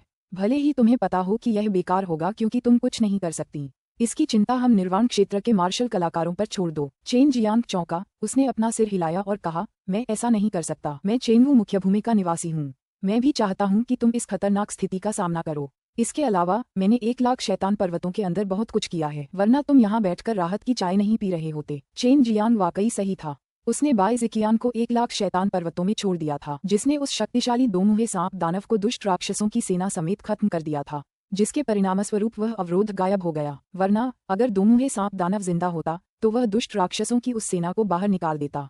स्वाभाविक रूप से लियू मेंगा को नहीं पता था कि चेन जियांग क्या कह रहा था, और चेन जियांग भी बाई जिकियान और दमनकारी शैतान दिव्य साधना के बारे में बातें गुप्त रखना चाहता था, इसलिए उसने भी कुछ नहीं कहा। ठीक है, मैं आपको बस इतना बता सकती हूँ कि हमारी चेनवू मुख्य भूमि पूर्वी समुद्र में स्थित है। इस अंतहीन समुद्र में हमारी मुख्य भूमि एक द्वीप जैसी है। अभी तो बस कुछ दर्जन मुख्य भूमियों के लोग ही यहाँ पहुँचे हैं और ये मुख्य भूमियाँ ताकत में कमजोर हैं। आप कह सकते हैं कि ये मुख्य भूमियाँ दिव्य अस्त्रस्वर्गीय साम्राज्य से बड़ी नहीं है और इनकी कुल ताकत बहुत कम है। लियू मेंगा ने बेबसी से आह भरी। ऐसा लग रहा था जैसे उसे कुछ बातें पता हों। चेन जियांग जानता था कि चेनवू मुख्य भूमि अपेक्षाकृत बड़ी और उपजाऊ भी है, वरना इतने सालों बाद भी यह इतनी मजबूत क्यों होती? इसमें इतने शक्तिशाली संप्रदाय क्यों होते? हमारा चेनवू मुख्य भूमि अलग थलग पड़ रहा है। लियू मेंगा ने कड़वाहट से मुस्कुराते हुए कहा। अध्याय 0360 मार्शल आर्ट की इच्छाशक्ति। मार्शल आर्ट की इच्छाशक्ति। अनुवादक ऐश। संपादित बीन स्प्राउट। इस महीने का 30वां अध्याय। इस समय लेंग युलान और जू शियान को भी स्थिति की गंभीरता का एहसास हुआ। अगर दानव और शैतान लोग के साथ होने वाले महान युद्ध की शुरुआत में चेनवू मुख्य भूमि ही रक्षा करती तो अंत की कल्पना की जा सकती थी। क्या सिर्फ एक चेनवू मुख्य भूमि ही दो दानव और शैतानी दुनिया का विरोध कर रही है? ये तो बस चट्टान पर अंडा फेंकने जैसा था। गुरुजी, क्या वे छोटे मुख्य भूमि क्षेत्र अभी भी नहीं है? क्या वे नहीं पहुंचे हैं? जू जियांगसियन ने कहा। लियू मेंगा ने सिर हिलाते हुए कहा, हाँ वे आए हैं, लेकिन आप यह नहीं कह सकते कि वे सचमुच अपनी मर्जी से आए हैं। उन्हें भेजा गया है। अगर वे आ भी गए तो भी यह काफी नहीं होगा। 1,00,000 साल पहले पूरे नश्वर युद्ध जगत ने दानवों और शैतानों का मुकाबला करने के लिए अपनी पूरी ताकत लगा दी थी, तभी इतने सारे मुख्य भूभागों को बचाना संभव हो पाया था। मर्त्य मार्शल विश्व के 4 समुद्री क्षेत्र हैं जो पूर्व, पश्चिम, उत्तर और दक्षिण से संबंधित हैं। प्रत्येक समुद्री क्षेत्र में कम से कम 10 मुख्य भूमियां हैं जो हमारी चेनवू मुख्य भूमि जितनी शक्तिशाली हैं। इसके अलावा कुछ ऐसी भी हैं जो चेनवू मुख्य भूमि से भी अधिक शक्तिशाली हैं। आप अभी बहुत छोटे हैं और आपने अन्य मुख्य भूमियों की यात्रा नहीं की है। यदि आपने की होती तो आपको पता चलता कि चरम मार्शल संप्रदाय जैसे संप्रदाय इन शक्तियों के सामने कुछ भी नहीं है। कुछ नहीं। चेन जियांग को ये बात समझने में कठिनाई हो रही थी। आखिरकार एक्सट्रीम मार्शल सेक्ट के गु डोंगहेन निर्वाण स्तर के मार्शल आर्टिस्ट थे जिन्होंने 8 विपत्तियों को पार किया था। उन्हें नश्वर जगत के शिखर पर स्थित मार्शल आर्टिस्ट माना जा सकता है। ये कुछ भी नहीं कैसे हो सकता है? चेन जियांग अभी भी इस पर विश्वास नहीं कर सका। लियू मेंगा ने कहा, क्या चेनवू मुख्य भूमि में 1000 से अधिक सच्चे मार्शल दायरे के शिष्यों वाला कोई संप्रदाय है? क्या हमारे पास लगभग 10 नाशवान स्वर्ण शरीर स्तर के बुजुर्गों वाला कोई संप्रदाय है? स्वर्ण शरीर के स्तर पर निर्वाण क्षेत्र के मार्शल कलाकार ही 7वें क्लेश को पार कर चुके थे। एक ऐसा संप्रदाय जिसमें 10 तक थे। उनकी शक्ति की कल्पना ही की जा सकती है। 1000 से भी ज्यादा सच्चे मार्शल क्षेत्र के मार्शल कलाकार जो चरम मार्शल संप्रदाय से 10 गुना ज्यादा थे। अगर सचमुच ऐसा कोई संप्रदाय था तो वह चरम मार्शल संप्रदाय से कहीं ज्यादा शक्तिशाली था। ये संप्रदाय क्यों नहीं आए? क्या राक्षसों और शैतानों को यहीं रोक देना बेहतर नहीं होगा? एक बार जब राक्षस और शैतान आक्रमण करना शुरू कर देंगे और अगर वे दूसरे मुख्य भूभागों में बिखर जाएंगे तो क्या इससे कई मुख्य भूभागों को खतरा नहीं होगा? चेन जियांग ने बेबस स्वर में पूछा। वह पहले से ही जानता था कि वह एक मामूली पात्र है, लेकिन उसने यह उम्मीद नहीं की थी कि जिस दुनिया में वह रह रहा था वहाँ वास्तव में चरम मार्शल संप्रदाय से भी ज्यादा शक्तिशाली व्यक्ति होंगे। 1 लाख साल पहले तो ऐसा ही था, लेकिन आज के लोग पहले जैसे नहीं रहे। अब तो हर कोई सिर्फ अपने दरवाजे के सामने से ही बर्फ हटाता है। ऐसे में वे पहले जैसे कैसे रह सकते हैं? लियू मैंगर ने चिढ़कर कहा। वह भी इस मामले में खुद को असहाय महसूस कर रही थी। अगर ऐसा है तो क्या दानवों और शैतानों के आक्रमण के बाद हमारी चेनवू मुख्य भूमि पूरी तरह से नष्ट नहीं हो जाएगी? चेन जियांग ने अपनी मुठियां भींच लीं। चेनवू मुख्य भूमि अनगिनत नागरिकों का घर थी। हाँ, इसीलिए विभिन्न संप्रदायों के दिग्गज लोग पलायन करने पर विचार कर रहे हैं। अपने मुख्य शिष्यों को लेकर किसी रहस्यमयी क्षेत्र में शरण लेने के लिए प्रवेश करें। यदि नहीं तो वे सभी नष्ट कर दिए जाएंगे। अब चेन जियांग जानता था कि गु डोंगचेन और शियाओ जिलियांग ने उसे इस बारे में क्यों नहीं बताया। अगर शिष्यों को ये बात पता चल जाती या ये बात आम नागरिकों तक फैल जाती और वे भी वहां से निकल जाना चाहते तो निश्चित रूप से पूरे चेनवू मुख्य भूमि में अराजकता फैल जाती। चेन जियांग, क्या तुम जानते हो कि यह भयंकर युद्ध कम से कम 100 वर्षों तक जारी रहेगा? केवल चेनवू मुख्य भूमि की सेनाओं पर निर्भर रहकर इतने लंबे समय तक प्रतिरोध करना असंभव होगा। लियू मैंगर जानता था कि चेन जियांग इस समय क्या महसूस कर रहा होगा।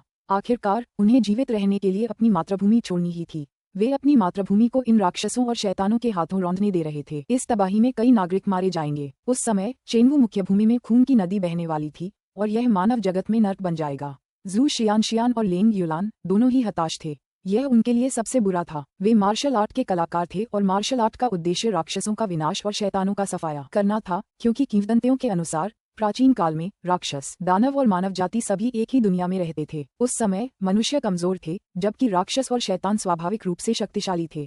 पूरी मानव जाति उनके गुलाम बन चुकी थी। कुछ मनुष्य इसे बर्दाश्त नहीं कर सकते थे, इसलिए उन्होंने राक्षसों और शैतानों का विरोध करने और भविष्य में आने वाली किसी भी प्रतिकूल परिस्थिति से छुटकारा पाने के लिए मार्शल आर्ट का मार्ग बनाया। वे स्वर्ग के विरुद्ध जाकर अपनी एक अलग दुनिया बनाना चाहते थे। चेन जियांग दुखी मन से चरम मार्शल संप्रदाय में लौट आया। उसने अपने जड़ी बूटी के बगीचे की देखभाल की और चरम दान राजा प्रांगण को छोड़कर निषिद्ध क्षेत्र की ओर चल दिया। वह अपने गुरु से मिलना चाहता था। जब वह उनका शिष्य बना था तब हुआंग जिनतियान ने उसे मार्शल आर्ट के मार्ग की गहराई के बारे में बहुत कुछ बताया था। उसे वह सब कुछ आज भी स्पष्ट रूप से याद था। चेन जियांग को इतनी जल्दी वापस आते देख हुआंग जिनतियान हैरान रह गया। निराश चेन जियांग को देखते हुए उसने उसे प्रताड़ित नहीं किया, बल्कि सीधे उसके उदास मूड का कारण पूछा। जब हुआंग जिनतियान को इसका कारण पता चला तो वह हंसने लगा। हुआंग जिनतियान की पागलपन भरी हंसी सुनकर चेन जियांग को संदेह होने लगा। शिक्षक जी, आप क्यों हंस रहे हैं? क्या ये बहुत मजेदार है? चेन जियांग ने पूछा। छोटे बदमाश, तुम बहुत ही कोमल हो। यह वाकई बहुत मजेदार है। अगर कोई अपनी मार्शल आर्ट की इच्छा के विरुद्ध जाता है तो उसे अंततः मार्शल आर्ट के रास्ते से ही त्याग दिया जाएगा। उसका अंत अच्छा नहीं होगा। इसलिए चाहे कुछ भी हो जाए, तुम अपने विश्वास पर अडिग रहो। तुमने जो मार्शल आर्ट सीखी है उसका इस्तेमाल मौत तक लड़ने के लिए करो। हुआंग जिनतियान हंसा और बोला। बचपन से ही चेन जियांग मार्शल आर्ट के प्रति श्रद्धा और आदर का भाव रखते थे, क्योंकि मार्शल आर्ट का मार्ग अत्यंत शक्तिशाली था और लोगों को शक्ति प्राप्त करने, अंतरिक्ष को पार करने और स्वर्गारोहण करने में सक्षम बना सकता था। हर जगह कोई नहीं जानता था कि मार्शल आर्ट का मार्ग किसने बनाया और यह कब शुरू हुआ। कई लोगों को इसकी परवाह नहीं थी और समय के साथ मार्शल आर्ट के मार्ग की पवित्र इच्छा धीरे धीरे भुला दी गई।